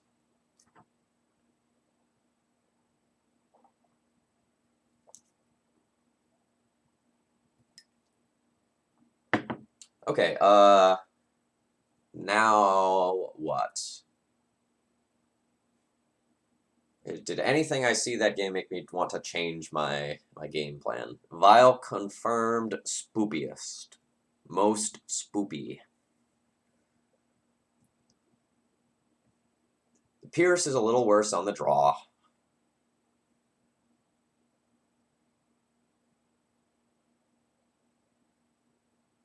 Yeah, super appreciate not having to take 2 minutes to click through Splinter Twin combo. Good guy, bomb diggity. Much appreciated.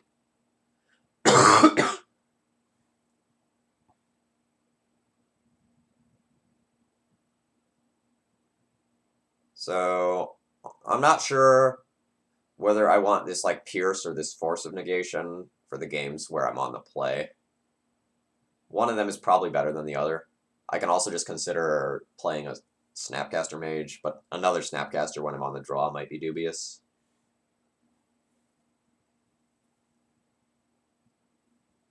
The thing about Click, though, is that it's bad against Caracas, and I don't really have a critical density of removal to just like keep trading with their creatures, so Click isn't really a win condition either. And I don't think I'm going to be at 7 most times to like Splinter Twin and go off with Click, so I don't know about Click.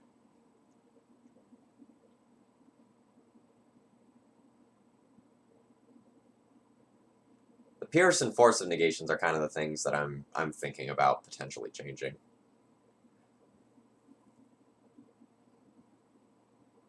I wish I had another Blood Moon.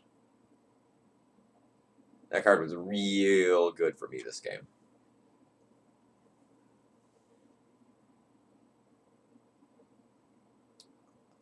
Opponent keep, opponent mulliganed. I will keep this hand. This is not an exciting hand, but I have an answer to a turn 1 Vial, which is the scariest thing. I will just tear that. I will wear that on turn 2. Nice. Now I will wear that on turn 2 without having to fetch a non-basic land. Thank you, Astrolabe.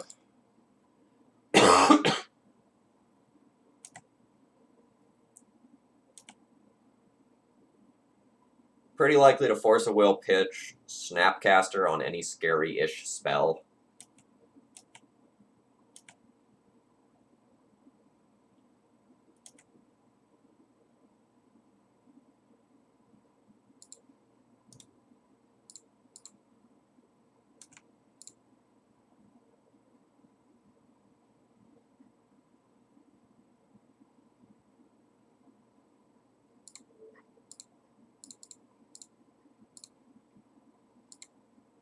Take that, Ether Vial.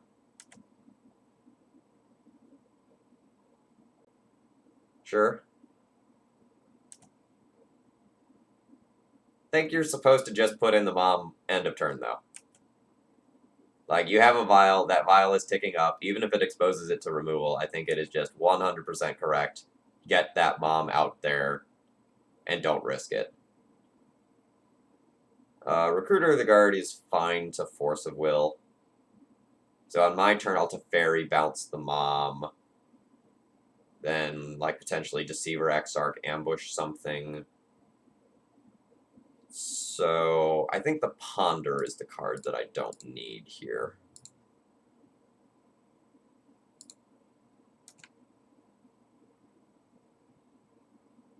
Nice.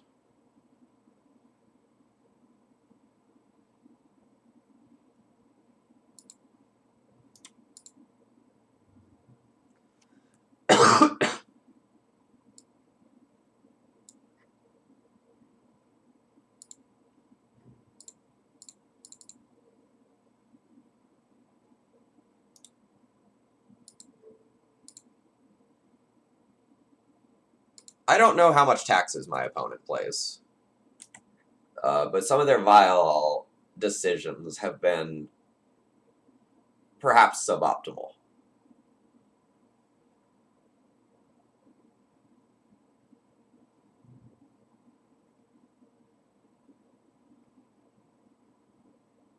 I force a will it. I force a will it. I force a will it. Yeah, you can have mom. Mom is fine.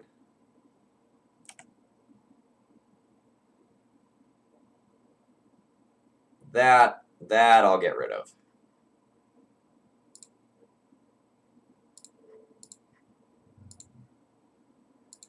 So now we're just hoping to spike a land. That's interesting.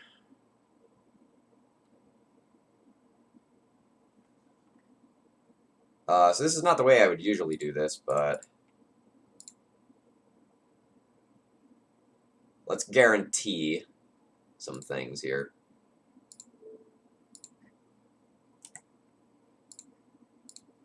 So we're just trying to hit our 4th land drop to go off. We did.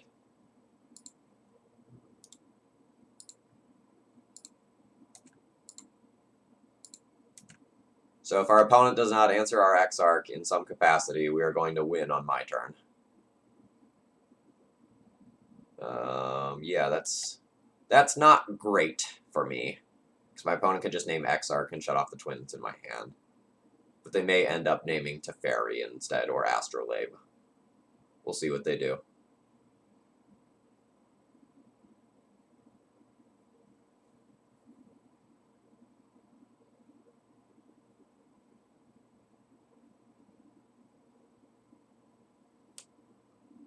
Alright, nice. They named Teferi.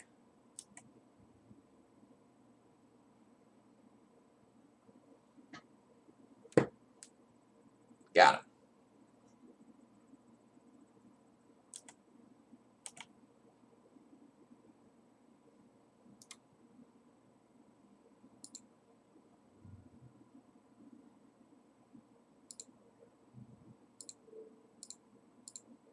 Red, blue, blue, white. More red.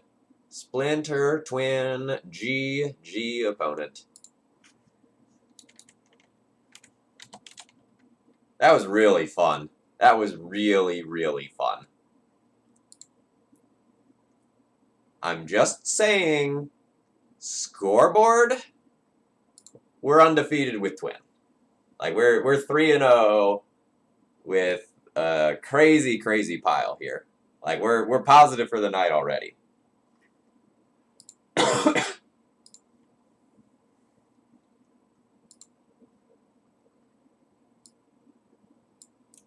So while we're queuing up for the next match, if you did not vote in my straw poll yesterday, I would really appreciate it if you did. I'm trying to figure out what sort of things you all would like to see on this channel. I think, well, I shouldn't influence the results. There are 3 or 4 decks that it looks like people really, really want to see.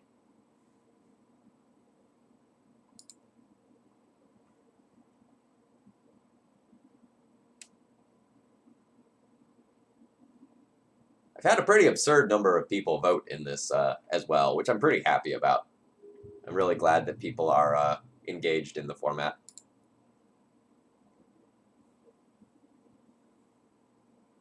Ooh, we're going to have a great round.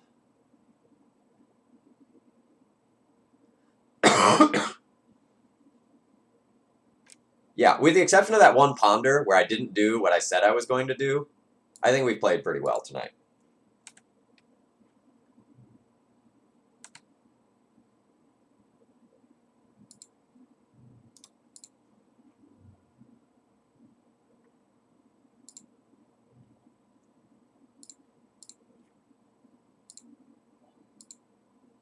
What was that? Whiskey Dingo, thank you very much for following. I appreciate it. I hope you're enjoying the content.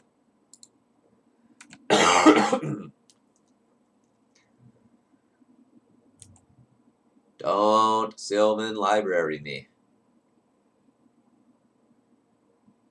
Deal. I accept your bob. Mwah. Chef's kiss. Do I want to get a mountain or a plains with this? I feel like this can get mountain to work towards red towards twin.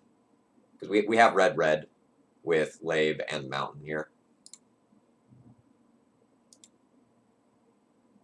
It just means that I can't double Swords of Plowshares.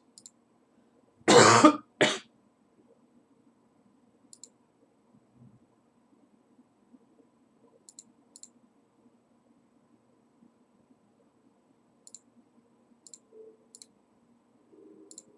should have technically done this ponder first. I don't hate the land. I don't hate the astrolabe. I just keep this.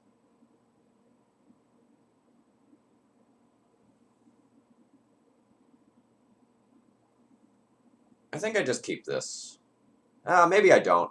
Because my opponent plays a non-creature card, I really have no answers to that currently. Yeah, now we can just work towards comboing.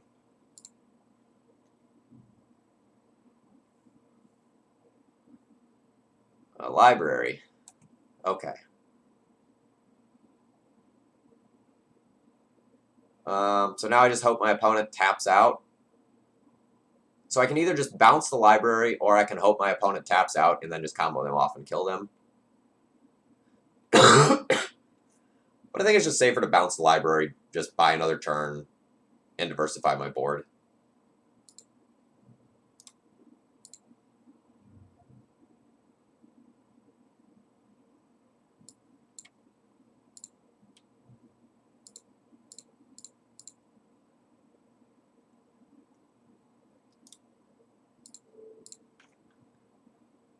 The thing about bouncing library is that it opens me up to drawing a Force of Will, which is really good.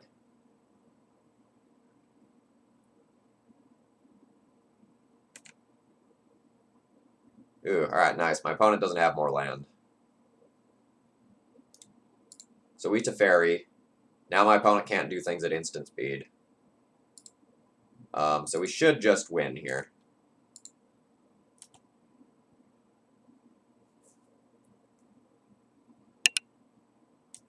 So we'll just end of turn, Pestermite, maybe untap one of our lands, Brainstorm for giggles, Splinter Twin, go off. Nah, I have no reason to even Brainstorm. I'll just tap down any remaining land that my opponent has.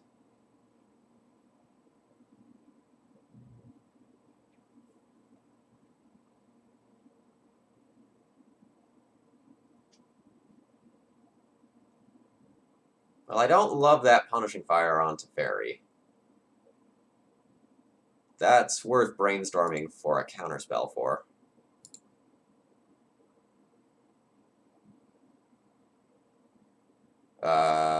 Spell Pierce is great. Kind of.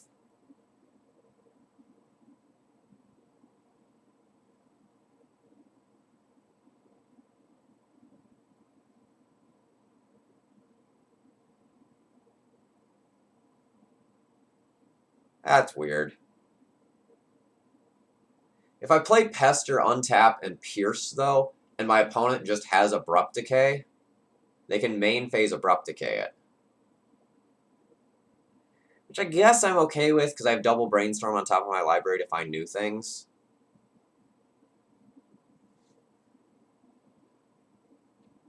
It's just awkward. Because if I let this resolve and my opponent taps out, they lose.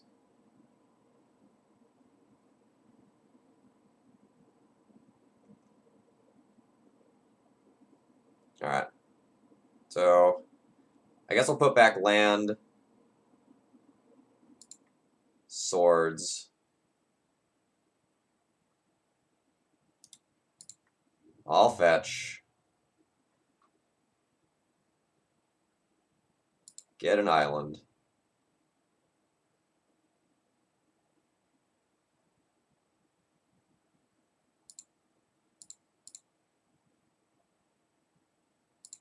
Play Pestermite.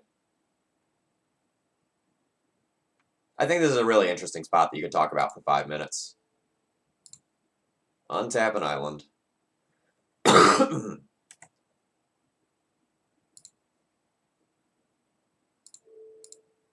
Spell Pierce the Punishing Fire.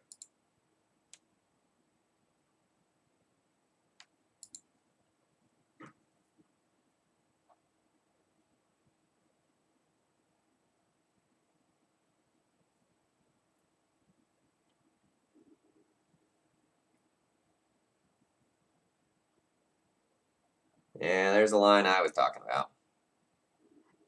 That's okay. Like, we have Brainstorm to find a new tapper, so it's totally fine. I think I'm fine with doing a main phase Brainstorm just to kind of plot out my turn, see if I have any yikes Astrolabes to play. So now let's double fetch. Or sorry, let's throw back 2 lands.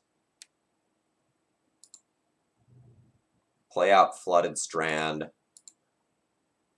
And then I'll just pass the turn.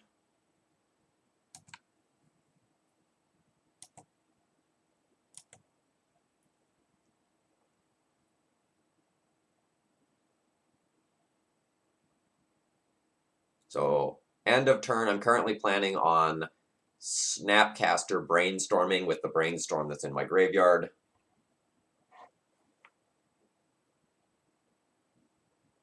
And fetching first.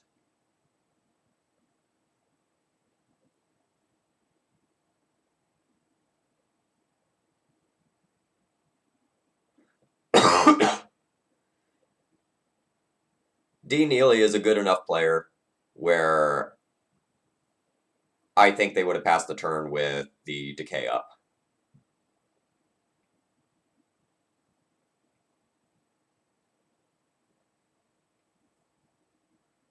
Knight of the Reliquary.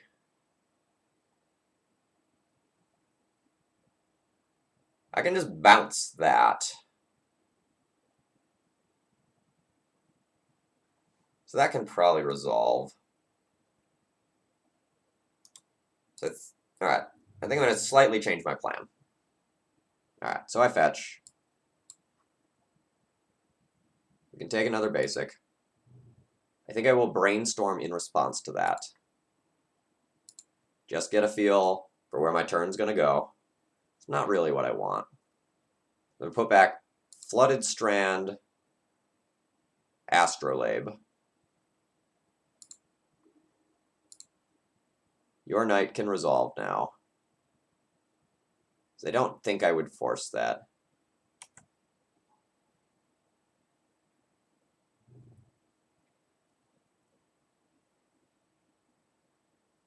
Punishing Fire to Fairy down to 1 is fine.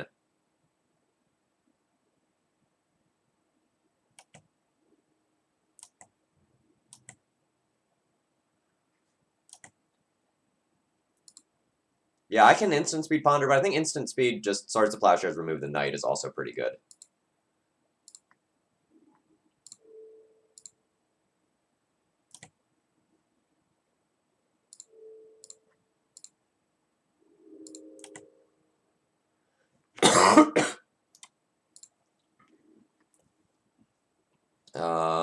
How do I want to do this? Let's get 1 card deeper first. Then I'll ponder.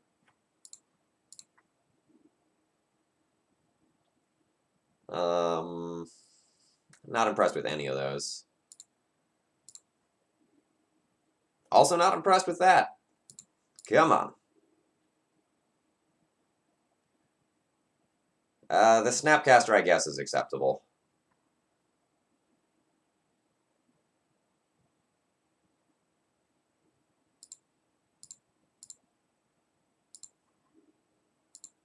I've already used this, right? Yep.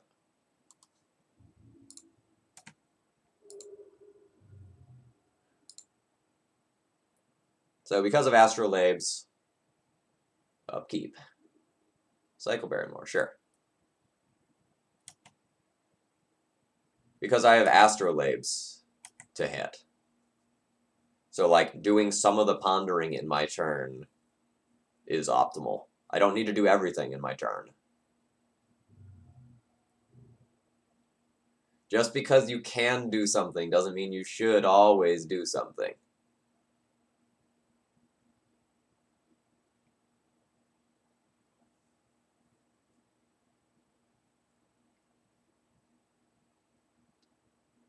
Oko is an annoyance. How bad is it? I can Snapcaster Spell Pierce. That does not counter it. I can Snapcaster Brainstorm, try to find Force and blue card for it.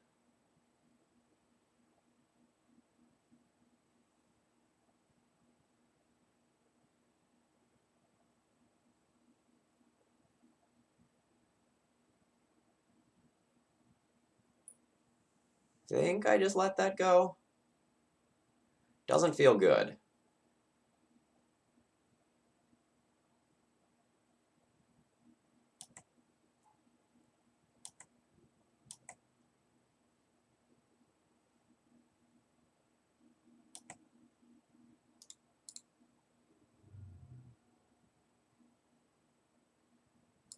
So I can get yet another basic and still Snapcaster Ponder.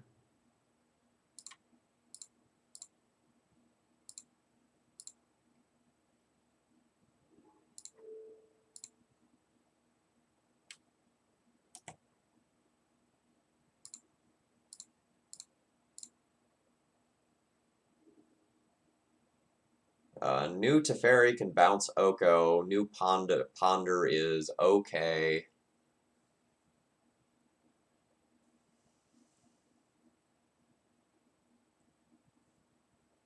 I mean, I'll redraw the Ponder. It just doesn't feel great.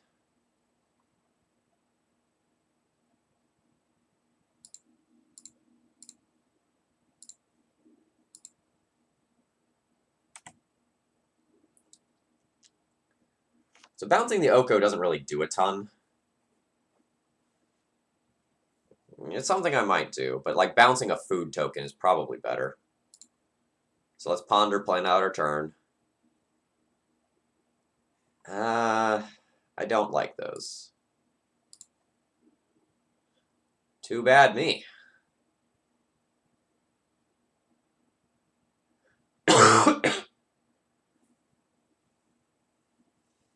And Splinter Twin at Snapcaster Mage, but I don't think that's a good prospect against the Punishing Fire Abrupt Decay Oko deck.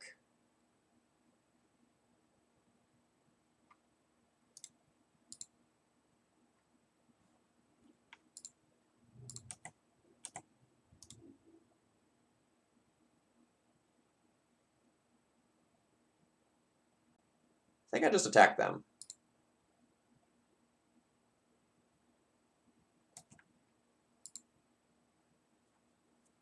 I think I'll probably be Swords to Plowsharing a food and bouncing an Oko if I don't draw anything that matters.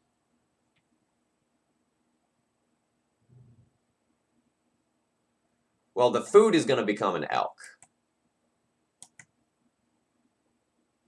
So like we'll mess with the elk or the Oko when it doesn't deny us a draw.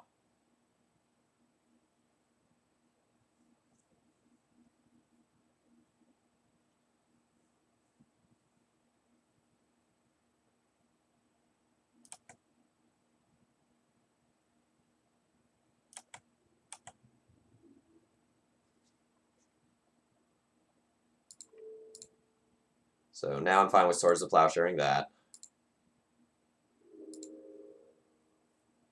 Opponent's Sale Library secretly has been insane. Haven't given that card a lot of praise, but it's doing serious work over there.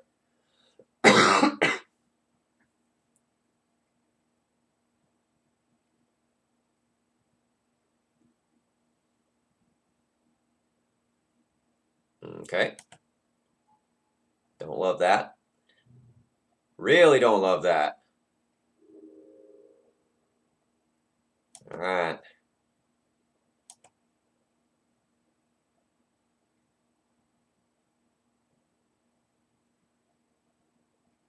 This is what we in the business call bad.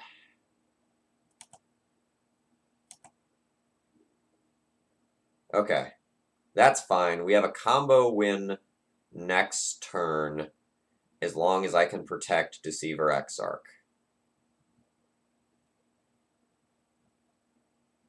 Which I think I can do.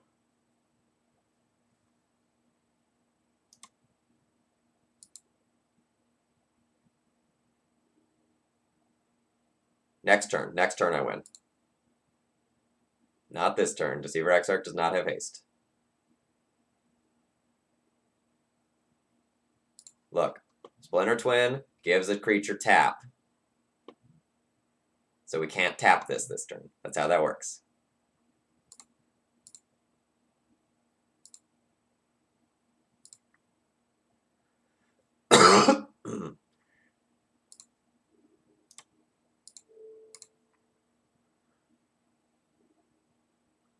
That's actually not bad either.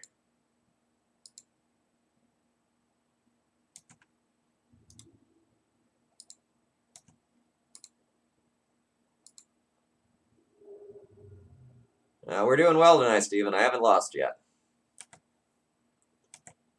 We're playing against a very powerful wizard over here.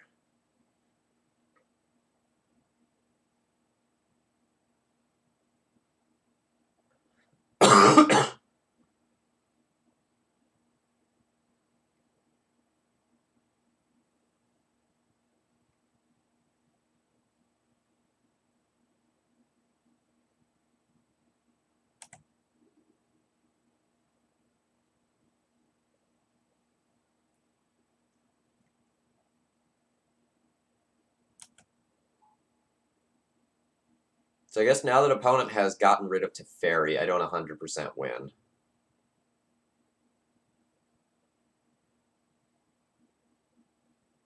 So my opponent can... I guess it really depends on how much mana they spend.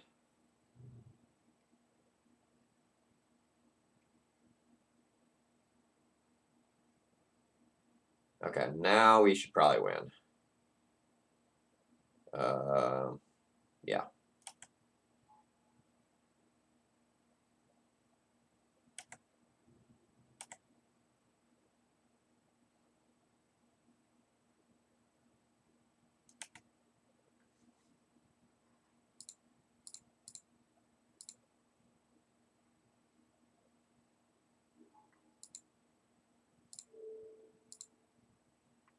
We'll tap the black source. The black source represents Abrupt Decay, which is their out here.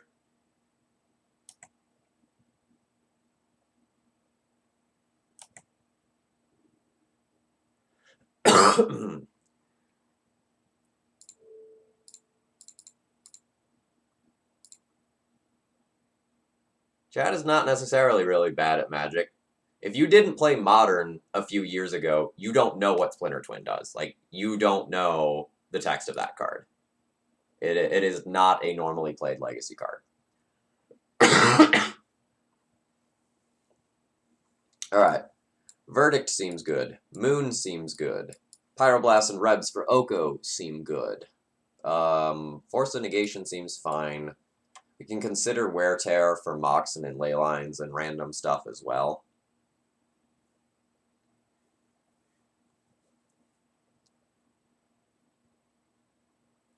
So I guess the biggest thing I need to be thinking about is, like, what am I cutting? How am I playing this game? I'm less inclined to want Force of Will.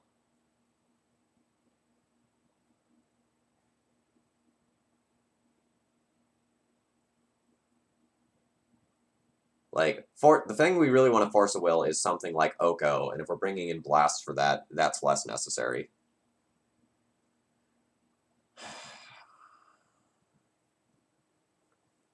I'm on the fence about Wear Tear. Like, I'm not super scared of Chalice. I'm more scared of Library. And, like, if I board these in, I have so many cards that I want to take out. Or, sorry, I have so many cards, I'm not sure, like, what all I would be taking out. Okay, I can buy Pestermite being bad. I can buy Magmatic Sinkhole, often not killing Knight of the Reliquary, but this can hit a Planeswalker, right? Maybe I need to keep that.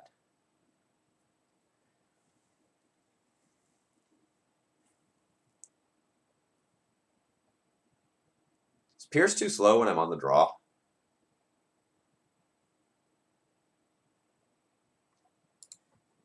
Yeah, that one was nuts.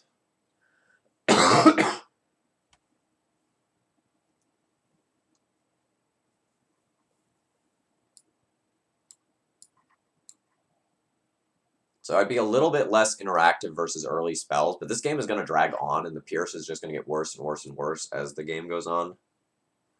I think I'm going to try this configuration.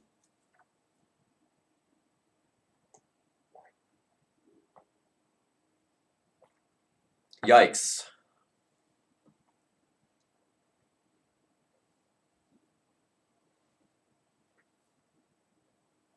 So I have way too much of one side of the deck in this hand. So,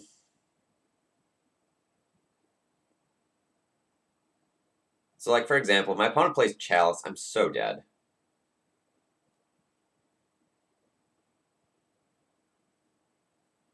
But if my opponent is on, like, a Bob, Knight of the Reliquary hand, this is really good.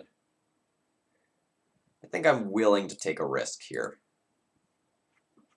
And I do think this is a risk. Opponent has gone to 5.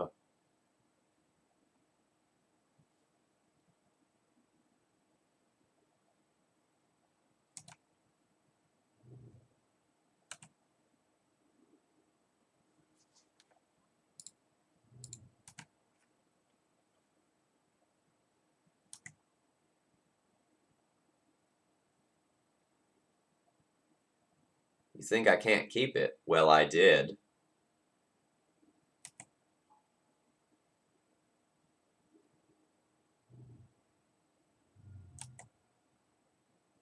Yeah, just play like Knight of the Reliquary here.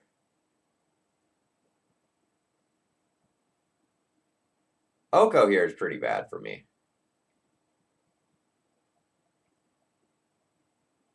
Knight is fine.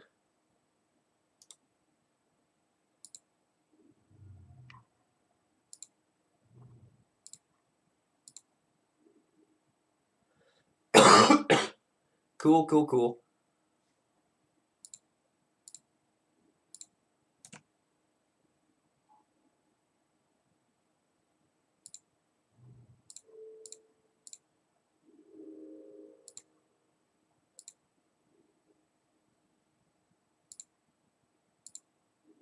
We were looking for a Force of Negation there for an Oko, since that's the card that would be devastating if it resolved right now.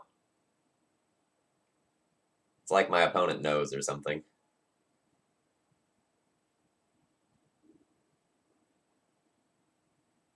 So now we need some sort of threat to pressure that, or a blast. So we'll brainstorm and dig for one. Magnetic Sinkhole is close.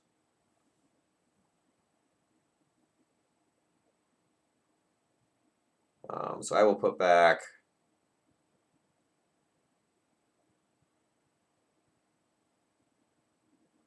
swords and land.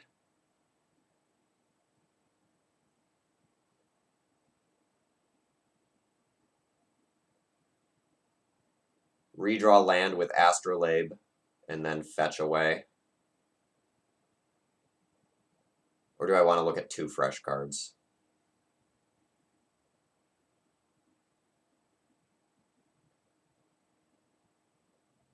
Now I'm gonna put back Sinkhole because I don't have anything that does damage right now.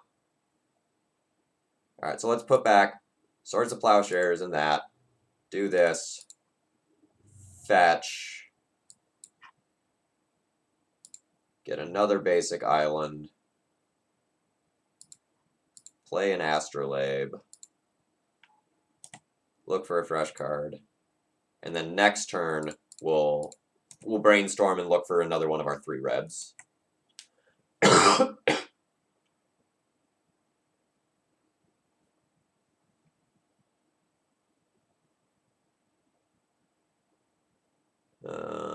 That's annoying. Will I brainstorm in response to that? It's definitely worse. But if I don't, I can't Teferi on my turn. So yes, I will. I will suboptimally brainstorm here. Not great.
It was a trap the whole time.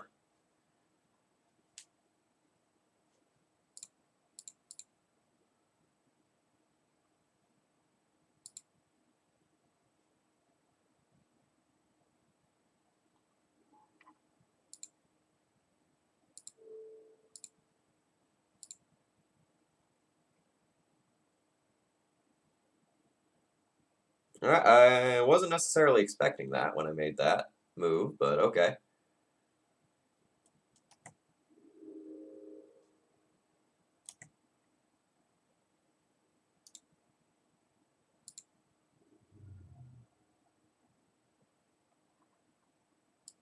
I'm willing to take yet another basic? I think so.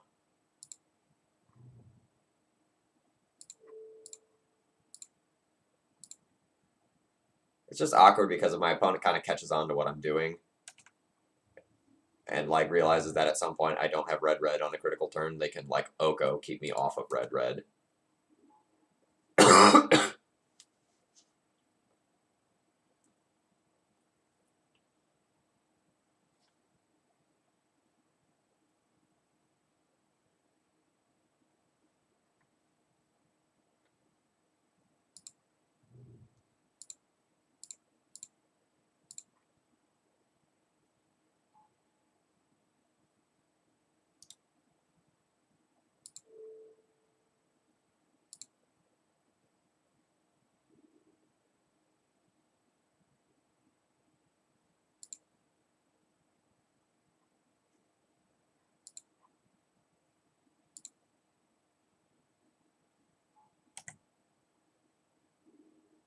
Verdict.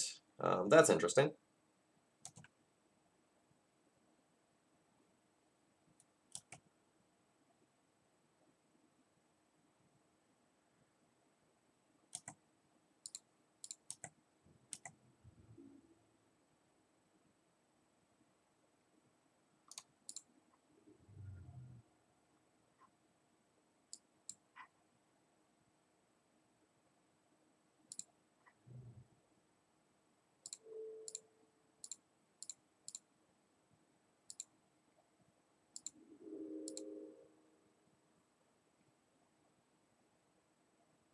Hello, Bob. You're incredibly awkward for me.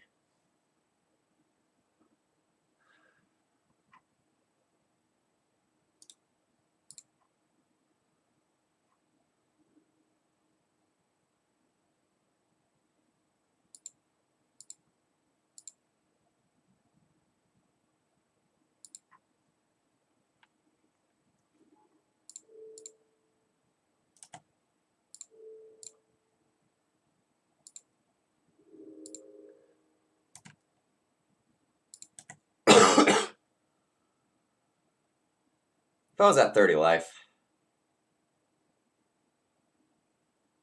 we have not managed to find a blast yet for this Oko. We've looked at a lot of cards to try.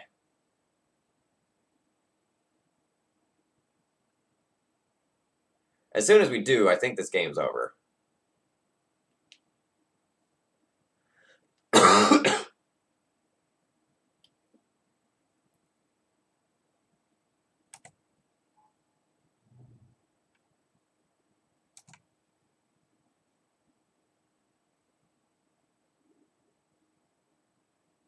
That's not the end of the world. Island Delver Go, thank you very much for supporting the channel. That's unlocked another stream for tomorrow night.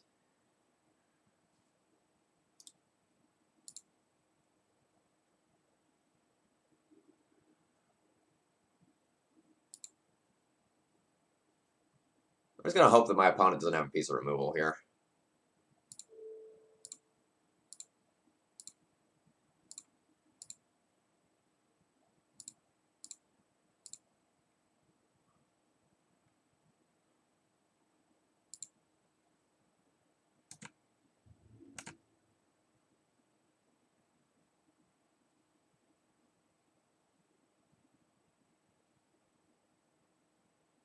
I meant for their turn.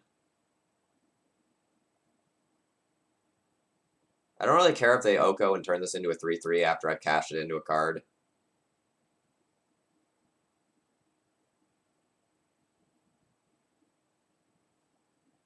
That I did not think about.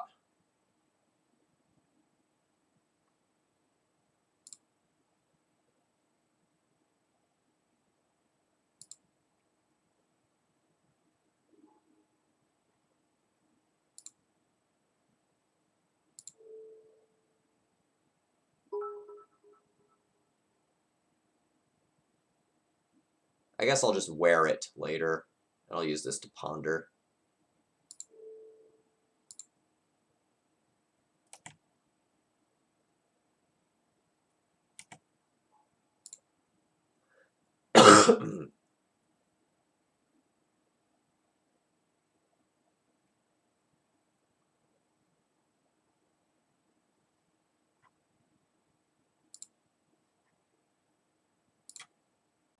Never mind, it'll just get caught up in the Supreme Verdict now. Man, could I find a blast to save my life here?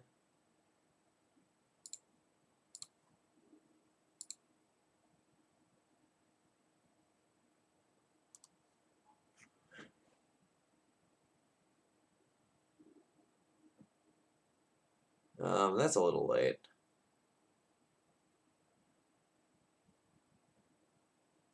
So I think I can Teferi bounce the Oko, counter it back on the way down with 4 mana, and then use 2 mana to just wear the Splinter Twin this turn. I can also just Teferi bounce my twin, and then just kill them that way. I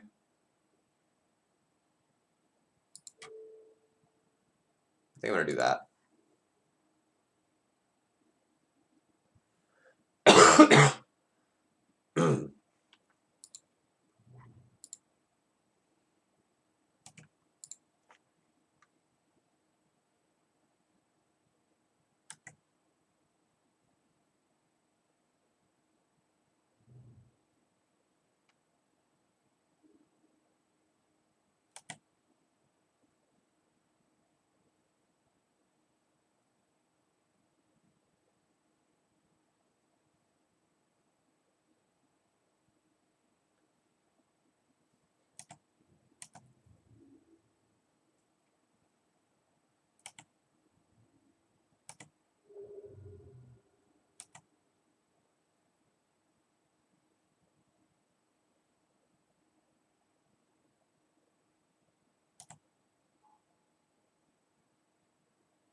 No, I can't. I can't also wear because of the Thalia. That's awkward.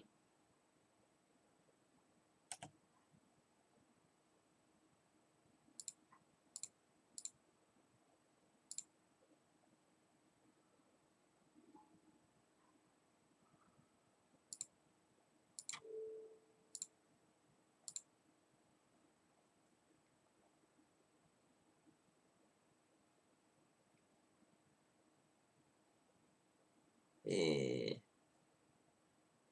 Okay, so I can't counter that one with this, right? No, I can't.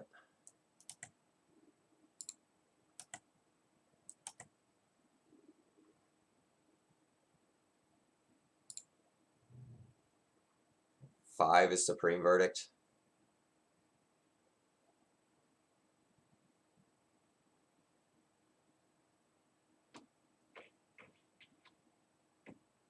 It's fine. I can wear the food in response and then just do the same thing as last turn.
What a match. That was amazing. Woo!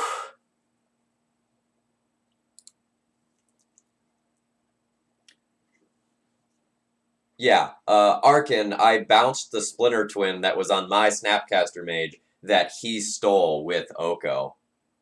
Wow. What an insane match. This is the sort of thing about like why I'm talking about like Legacy is being so great right now. I'm gonna take 1 second here and just kind of like recollect myself before I go into the next match here. That's everything I want from Legacy. So I missed something. Jerry Freeman, thank you very much for the bits during that game, by the way. I don't know when exactly it happened. I heard a ding. Super well played by both players there. Really happy with that match. I'm going to run to the restroom real quick, and then we'll see if we can get the 5-0 with Splinter Twin.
Hey JD, welcome. Yes, it is still the twin deck, and now we are playing for the 5-0.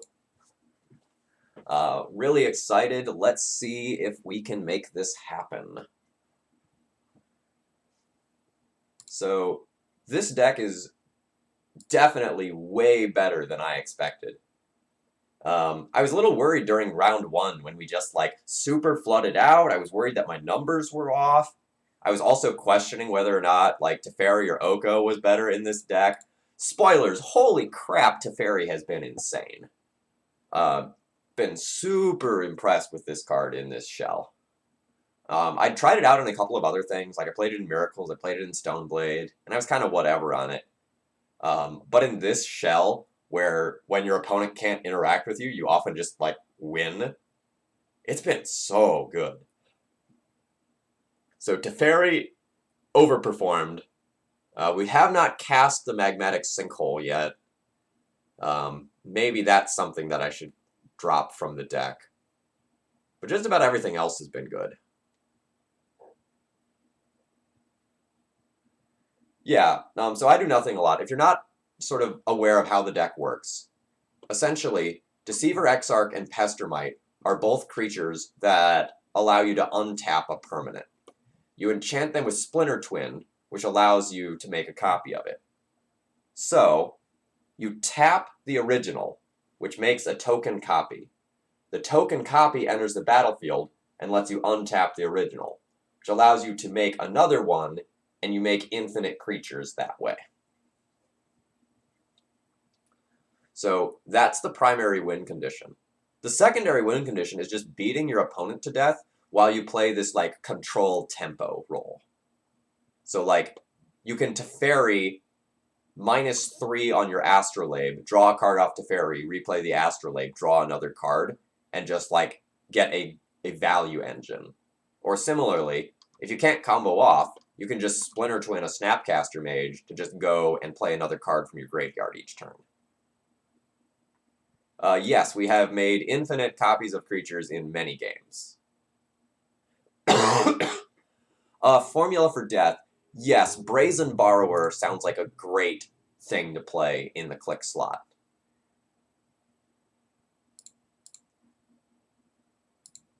I would like to play first.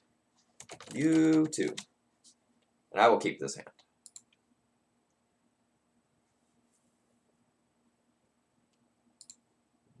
We have lands, we have Astrolabe. That's where we want to be.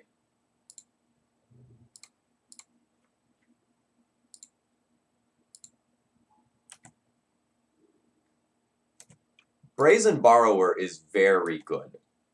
That's one of those cards where it's better than the sum of its parts by a very considerable degree.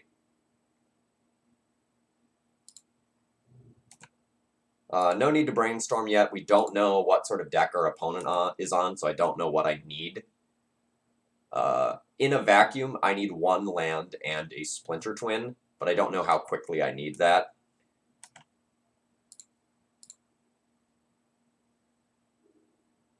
Okay, so I will keep the Scalding Tarn, and I'm going to throw back one Swords to Plowshares. I'll stop on my upkeep, be good, fetch on my upkeep. We'll use that to get a mountain, and to go ahead and go to our draw step.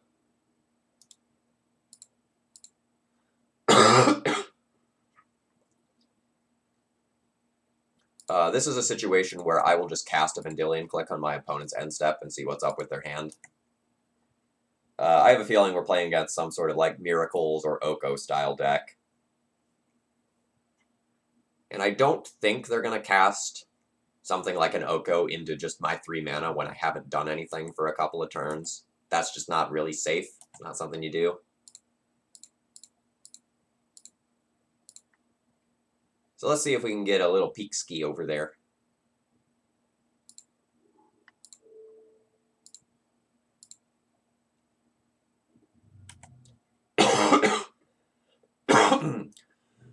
The short version is that if you have to pick a fight over a creature or over a land, it's just better to do so when you have more... Oh, man! We are playing against the, like, True Name Nemesis Hexproof style deck. Oh, yeah, you get a smiley face. You get a smiley, alright.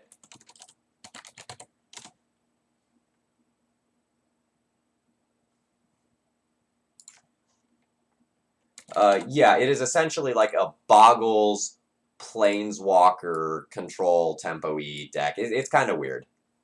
I think I just leave my opponent with all that so I know what they have.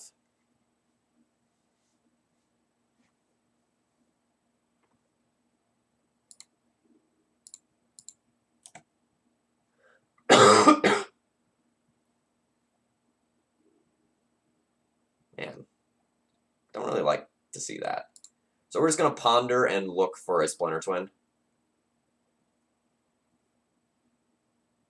Those cards are not named Splinter Twin. So we're going to go ahead and shuffle those. A Pestermite. This isn't the greatest. It's in fact so not the greatest that I think I'm going to Snapcaster Ponder and just dig on my turn.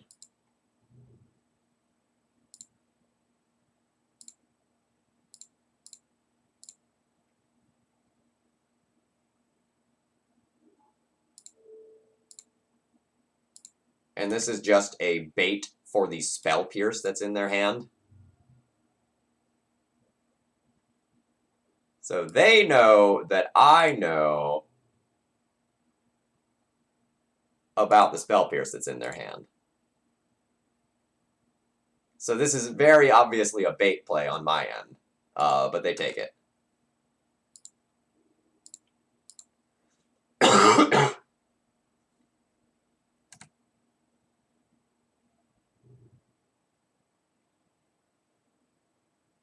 Mm-hmm. Yes. You're a little late, but that's okay. All right. So Misty's down. True Name's down.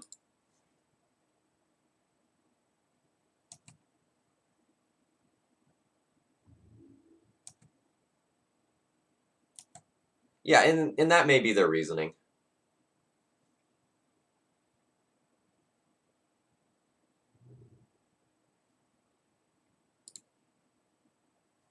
So, no, we don't want them to have a life linking drawing a card every turn true name. So we pitch that.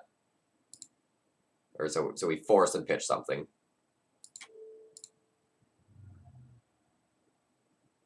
We're not going to race double true name Nemesis via combat damage.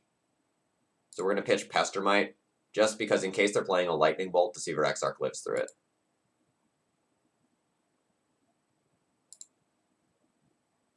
Battle of Spice. Winky face. I'm playing for my 5-0-2.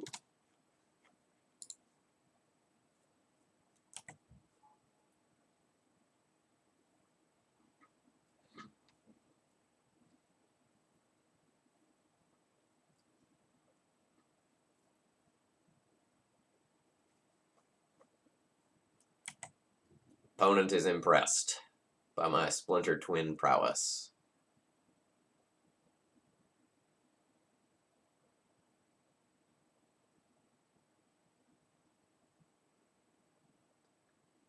Yeah, so what we're essentially saying is, can I find a twin and resolve it in the next, like, 2 turns?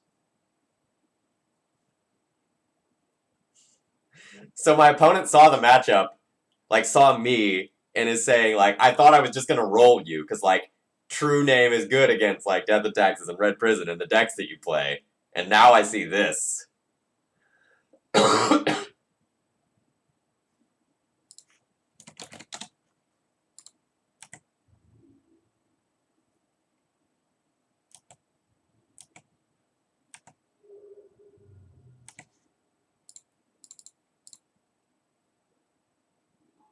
Oh yeah, 100%.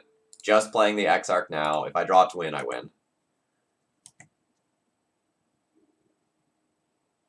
Yeah, I'll fire that off. Those are very bad. Are we just deterministically dead now? 6, 12, 18. So my opponent attacks, I draw a card. Yeah, I'm just dead. No. So my opponent gets the first attack, then I redraw one of these. Then they get a second attack, and then I redraw the other one of those. I am just dead.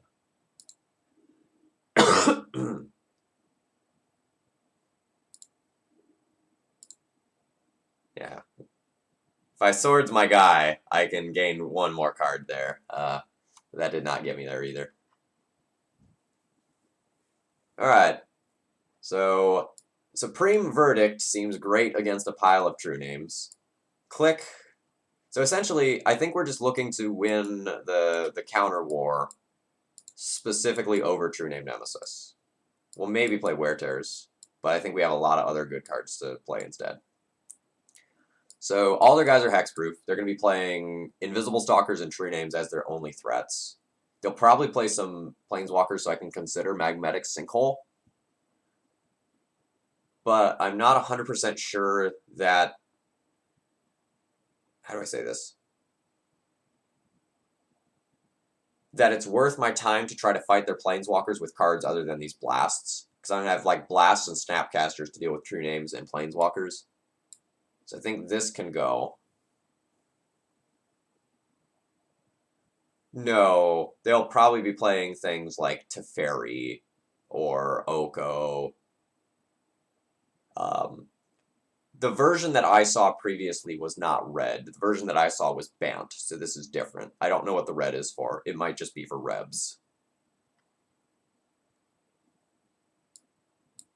So I think if I'm trying to fight Curious Obsession and whatever that lifelinky card is called with these, that's a losing proposition, so I don't think I'm going to board those.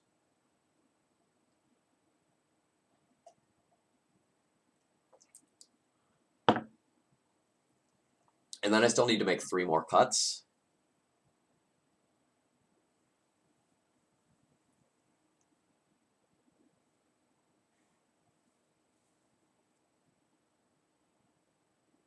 I may be too counterspell heavy with my current configuration.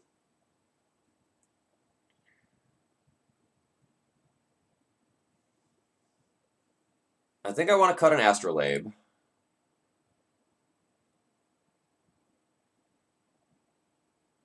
I think I'll trim a force, since I'm bringing in 6 more counterspells, and Force of Negation is easier hardcastable than Force of Will. And I think I'll trim 1 Pierce.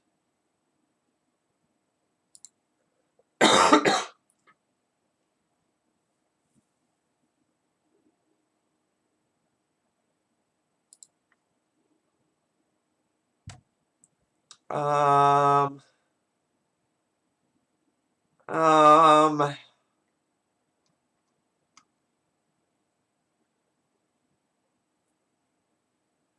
so this is a hand where I have to use my cantrips to find lands instead of finding things that win me the game.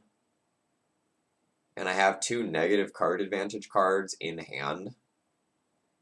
I think I'd rather find something a little bit more stable than this.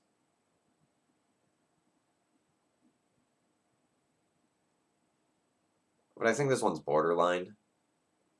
So like my turn 1 would be Ponder, hope to find 2 lands, but basically have to keep any 1 land.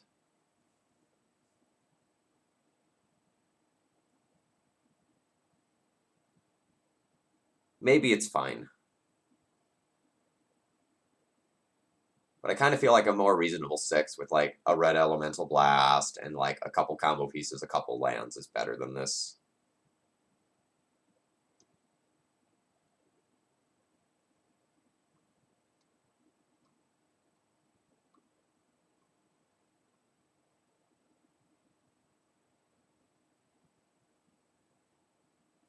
No, I think this is actually a pretty hard mulligan decision, because these aren't reasonable castable cards with this hand, neither are these.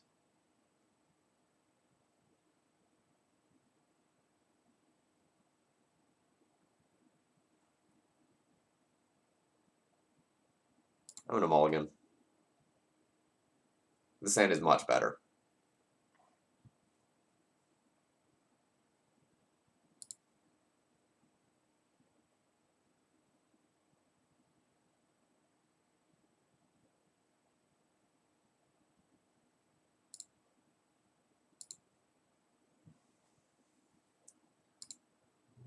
So the reason this is much better is that before I cast my first like Brainstorm or Ponder, I get to dig deeper. So even though this is a 1-lander, it's a 1-lander where we immediately get a redraw, and then we still have 2 pieces of filtering left.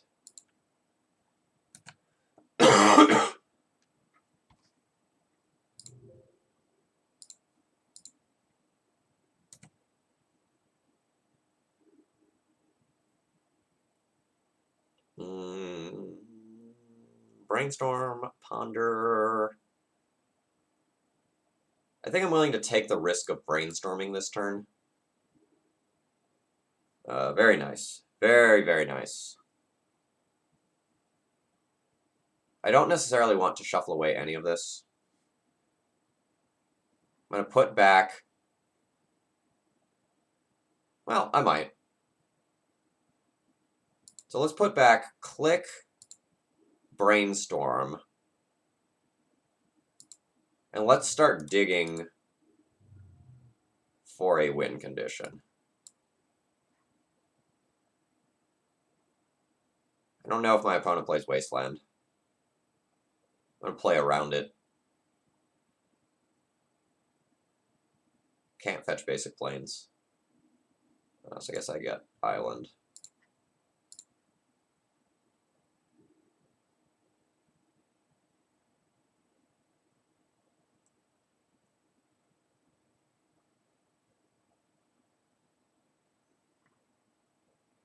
If I'm willing to slow down this game a bit, those are very good cards. And so I think I will keep them.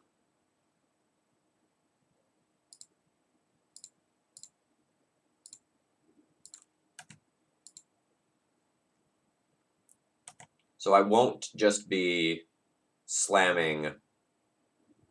Ooh, does my opponent have Stoneforge? Oh, no, okay, it is just Invisible Stalker, sure.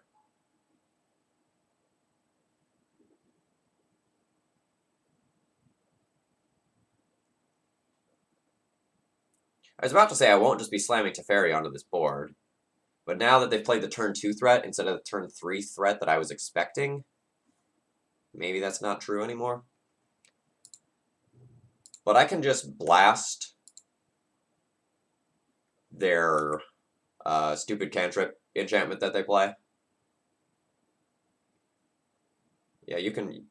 Actually, will I just cast, Brainstorm here? So I can Deceiver Exarch in response, untap a land and Flusterstorm that, and just, see what they do.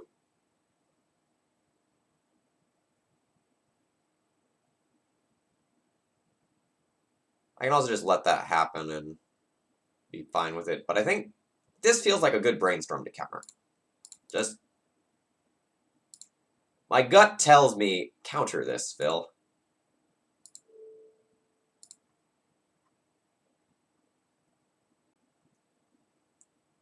Just like this, the snow-covered plains being like the land that's available here. It just seems like a weird spot that I should take advantage of.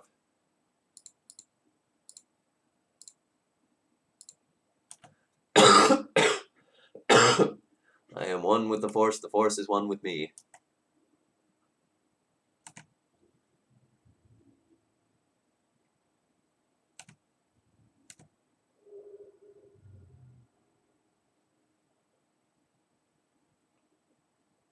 Alright, so I picked a good spot.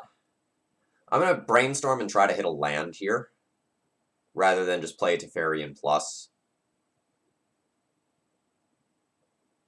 I'm going to Brainstorm and then try to play Teferi.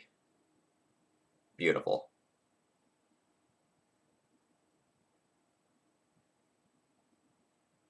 So I'll put back Click, Flusterstorm, Fetch, get my planes, cast Teferi. Alright, they did have the Swords to Plowshares, that's fine. I should have technically attacked before playing the Teferi.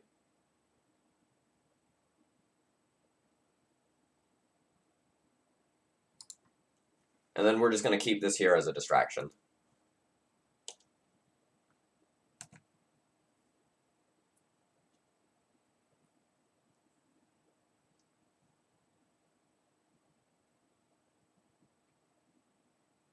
Womp womp.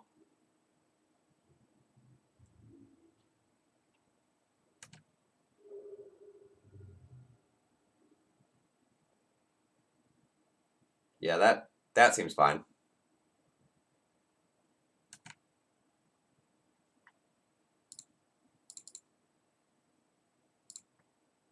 Should have tapped differently. Should have left my island up to make it less obvious that I have Reb.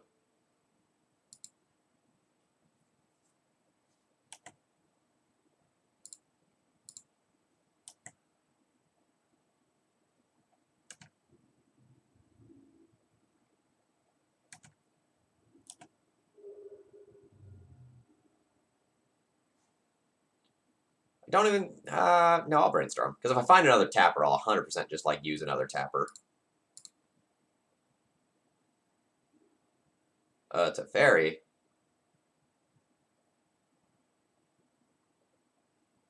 Yes? Feels like yes.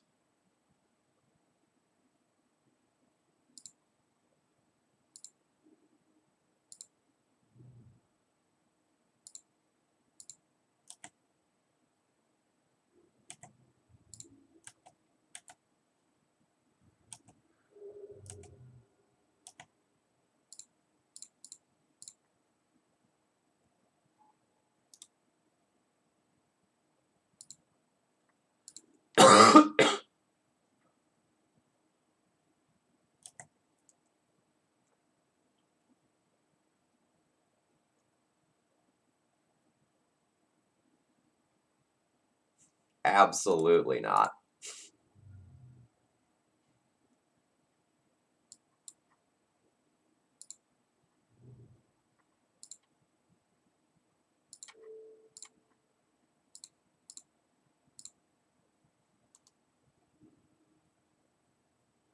This is a great example of how, sometimes countering brainstorms is stupid good.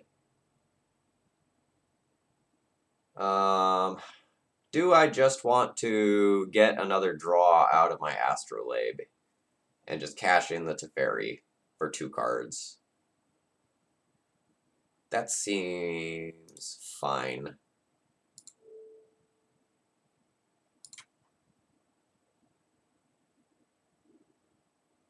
Ooh, so what does Snapcaster do? I'm not going to think about it too hard. I'm going to just like play an Astrolabe first, take my redraw, and then make that decision.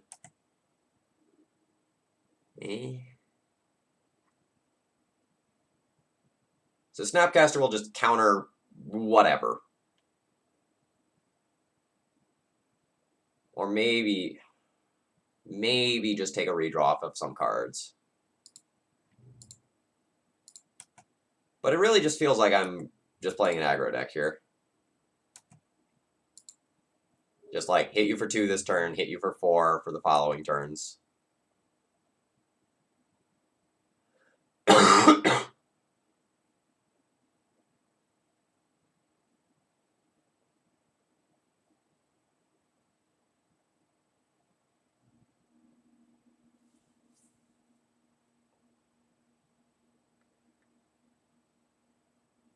Yeah, the Vista only has a single target left, so the Scalding Tarn is going to fetch a non-basic land.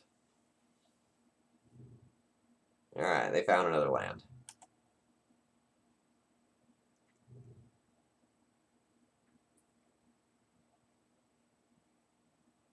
Yes, Shoop, we did get enough subs, so we will be having a stream tomorrow. Do I just want to counter that? So the thing is, if I counter this, my opponent can't actually respond to this, and if my opponent just attacks the Teferi after this, it's harder for me to counter a future spell. So I don't really hate this. But I'm going to let it resolve. I kind of want to use my Snapcaster and Brainstorm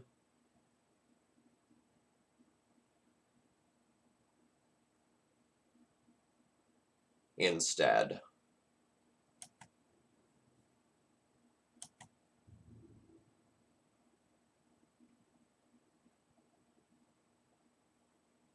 And I think I want to Brainstorm while it's still uncounterable.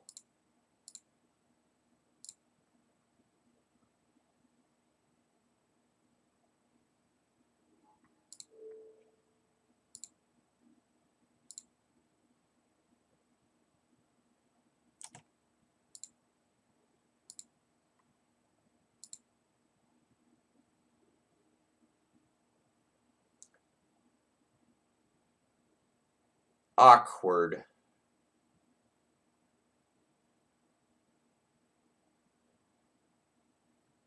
Verdict is great against True Name Nemesis.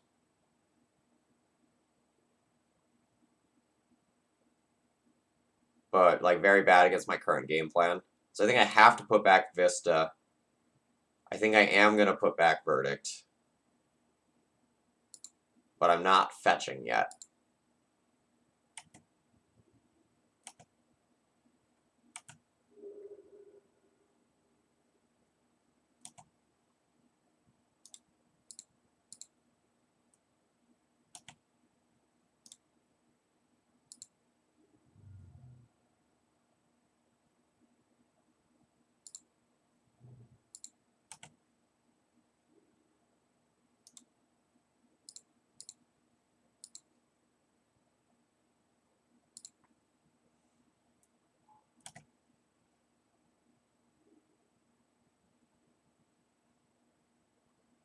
Not going for it here, obviously.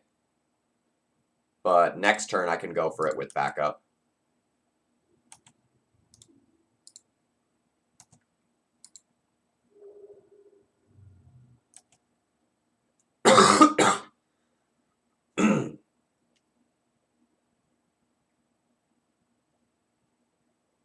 Yeah.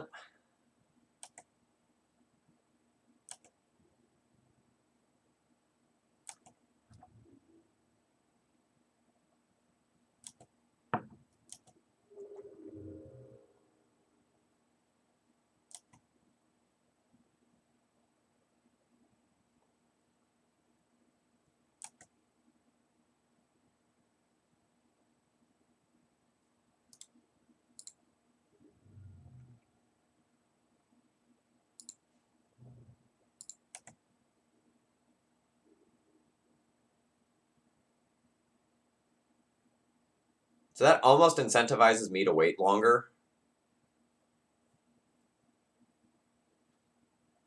But if my opponent has 7 cards already and is going to be drawing an extra card every turn with Staggering Insight, so I don't know how much longer I can wait.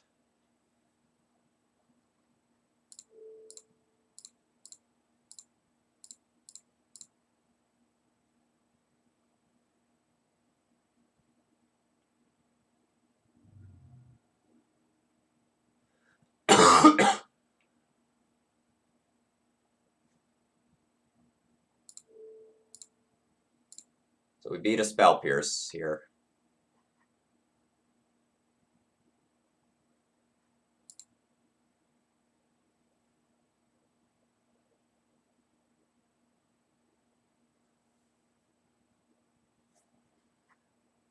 GG.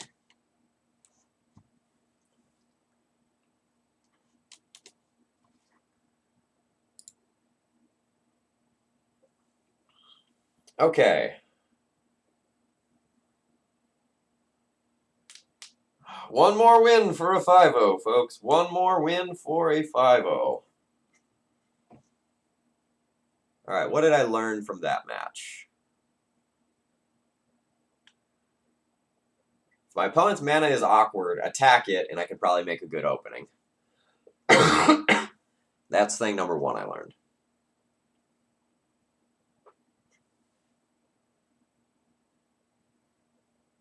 Thing number 2, unless they have an enchantment, they don't have a lot of pressure.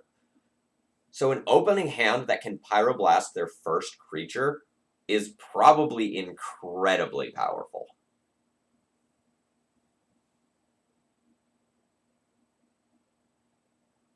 So keeping that in mind, I think I'm actually inclined to bring in Force of Will since it can hit creatures.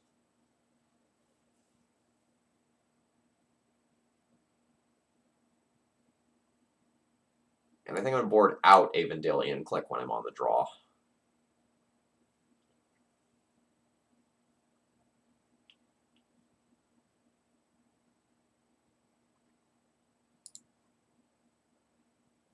I also think it's possible to consider the other Spell Pierce over the second Vendilion Click as well.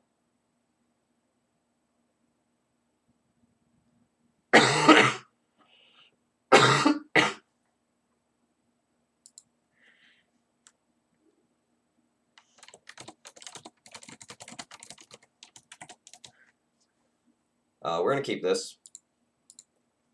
So again, I really like any opening hand that has a red Elemental Blast in this matchup.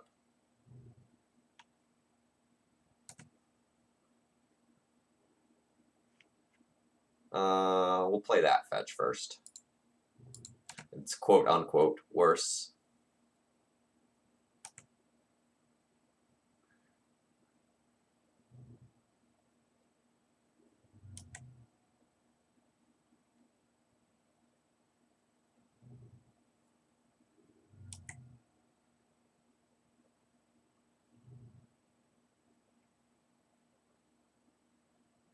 Oh, that's in there.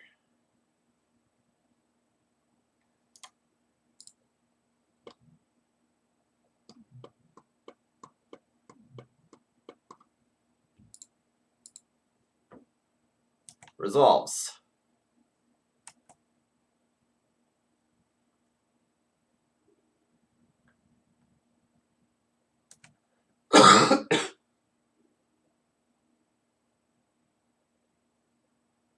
We'll figure it out. We'll figure it out. So, like, the good thing is, that's incredibly slow. So, like, we can just cast a Deceiver Exarch, tap down the Stoneforge the first time they, like, try to equip it or go to attacks or something.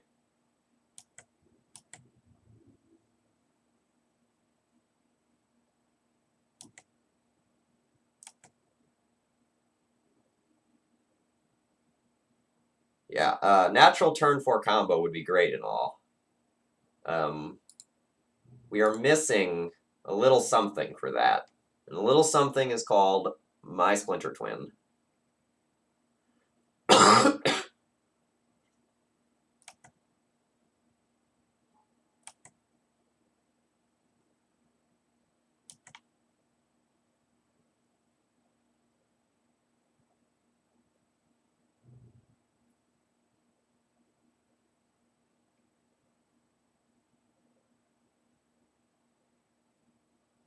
So I guess we have to tap it down. It's just bad for me if they start drawing a bunch of cards. Like no two ways about that.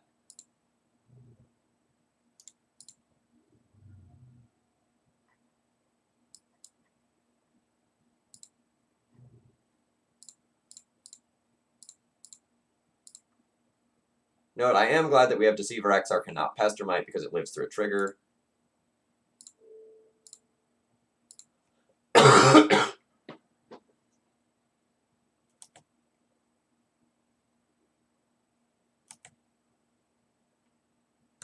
Come on, twin off the top.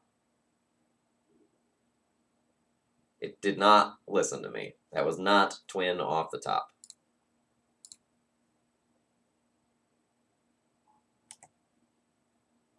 That also was not twin off the top. It also was not a cantrip. So my Stoneforge also does nothing here, which is a slap in the face.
So my opponent hits me for 5 a turn.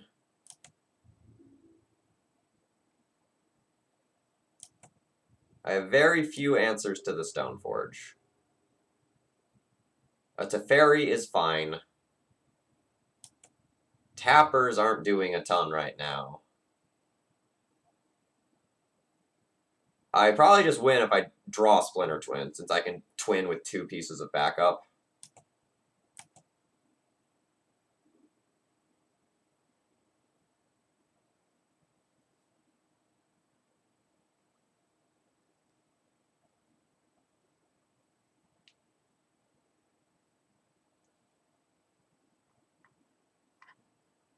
You're right. And so I just have 1 piece of backup.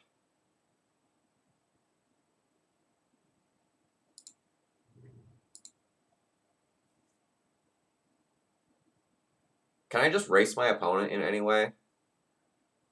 So I could put 5 point... I could attack them to 15. I could put 5 power into play at end step. Attack them for 6. Put them to 9.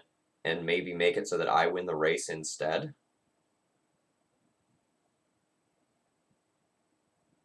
That's something to think about.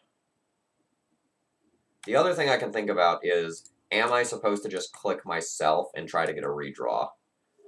I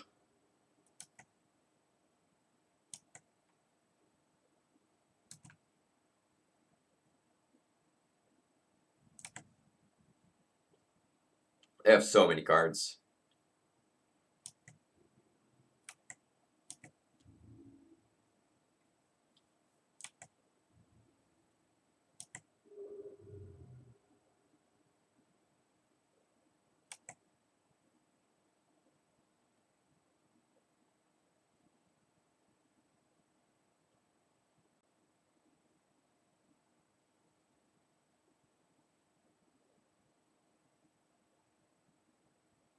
I mean, honestly, I'm happy if you play things.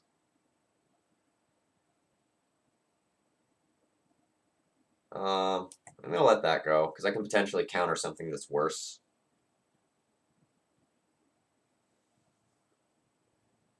My opponent, my opponent's kind of incentivized to play something else to the board, because otherwise they're discarding unless they hit a land. All right.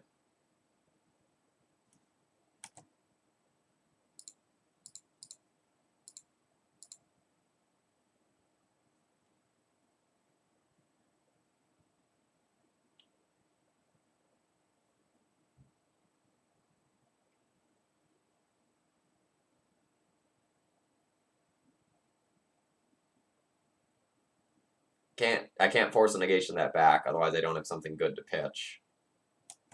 Alright.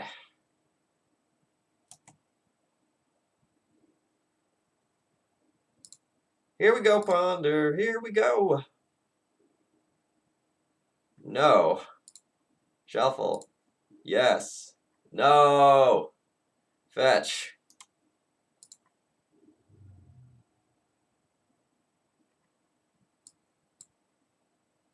I guess I didn't need to fetch. And that was in fact bad.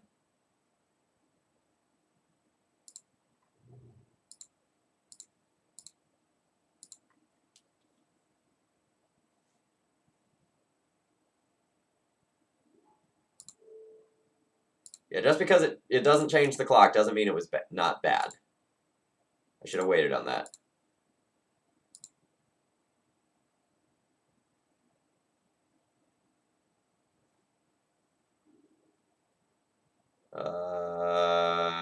I guess I brainstorm, but I redraw those. I redraw those and one mystery card. None of those are actually good. No. Go for higher upside plays. Become punished. So I'm taking 5 damage, which puts me to 2. I can fetch one more time. I have to draw Splinter Twin. Next turn.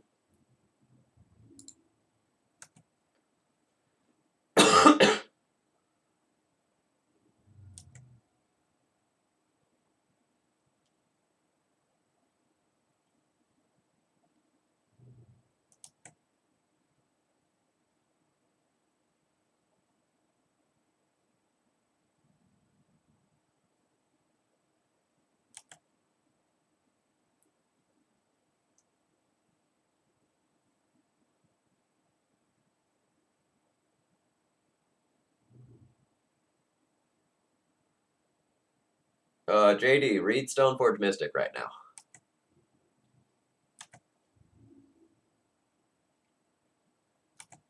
It has protection from blue because of the sword.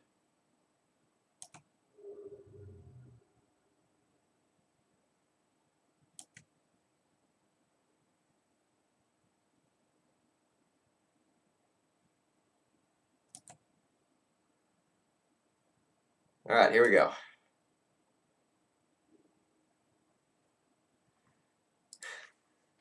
GG. Have 4 counter spells, but couldn't find Twin. Man, we missed the 5-0 due to a good sideboarding juke by my opponent. So, check out the VOD later. I'm just finishing streaming. So we were very prepared to deal with my opponents like True Names and Invisible Stalkers and such, but we weren't ready to deal with Stoneforge since we boarded out our Swords to Plowshares. We had 4 outs to the Stoneforge, as is, in the forms of the Teferi and the Supreme Verdicts, and we had 3 Splinter Twins to find, and we would have found the Counter War. I just checked in chat. We had more counters than our opponent. But that was super, super fun. Alright. So, closing thoughts on the deck. This deck is very good as is. This is definitely a competitive Legacy deck. Now, does that mean it's like Tier 1, can compete with everything, and everything, will be taking down big tournaments? No. But if you are looking... Are other people having the stream freeze? Test, test, test, test, test. Nope, looks like it's still live on my end. Okay. Sorry. So if you're looking for something to play at your weekly events, you're looking for something to play in a Legacy Challenge or something like this is totally fine and fun. At the beginning of the stream, I was speculating that Oko might end up being better than Teferi, and that Veil of Summer might be better than Swords to Plowshares, but I'll totally eat crow on it now. Teferi was amazing the entire stream. Really, really happy with how that card played in this shell.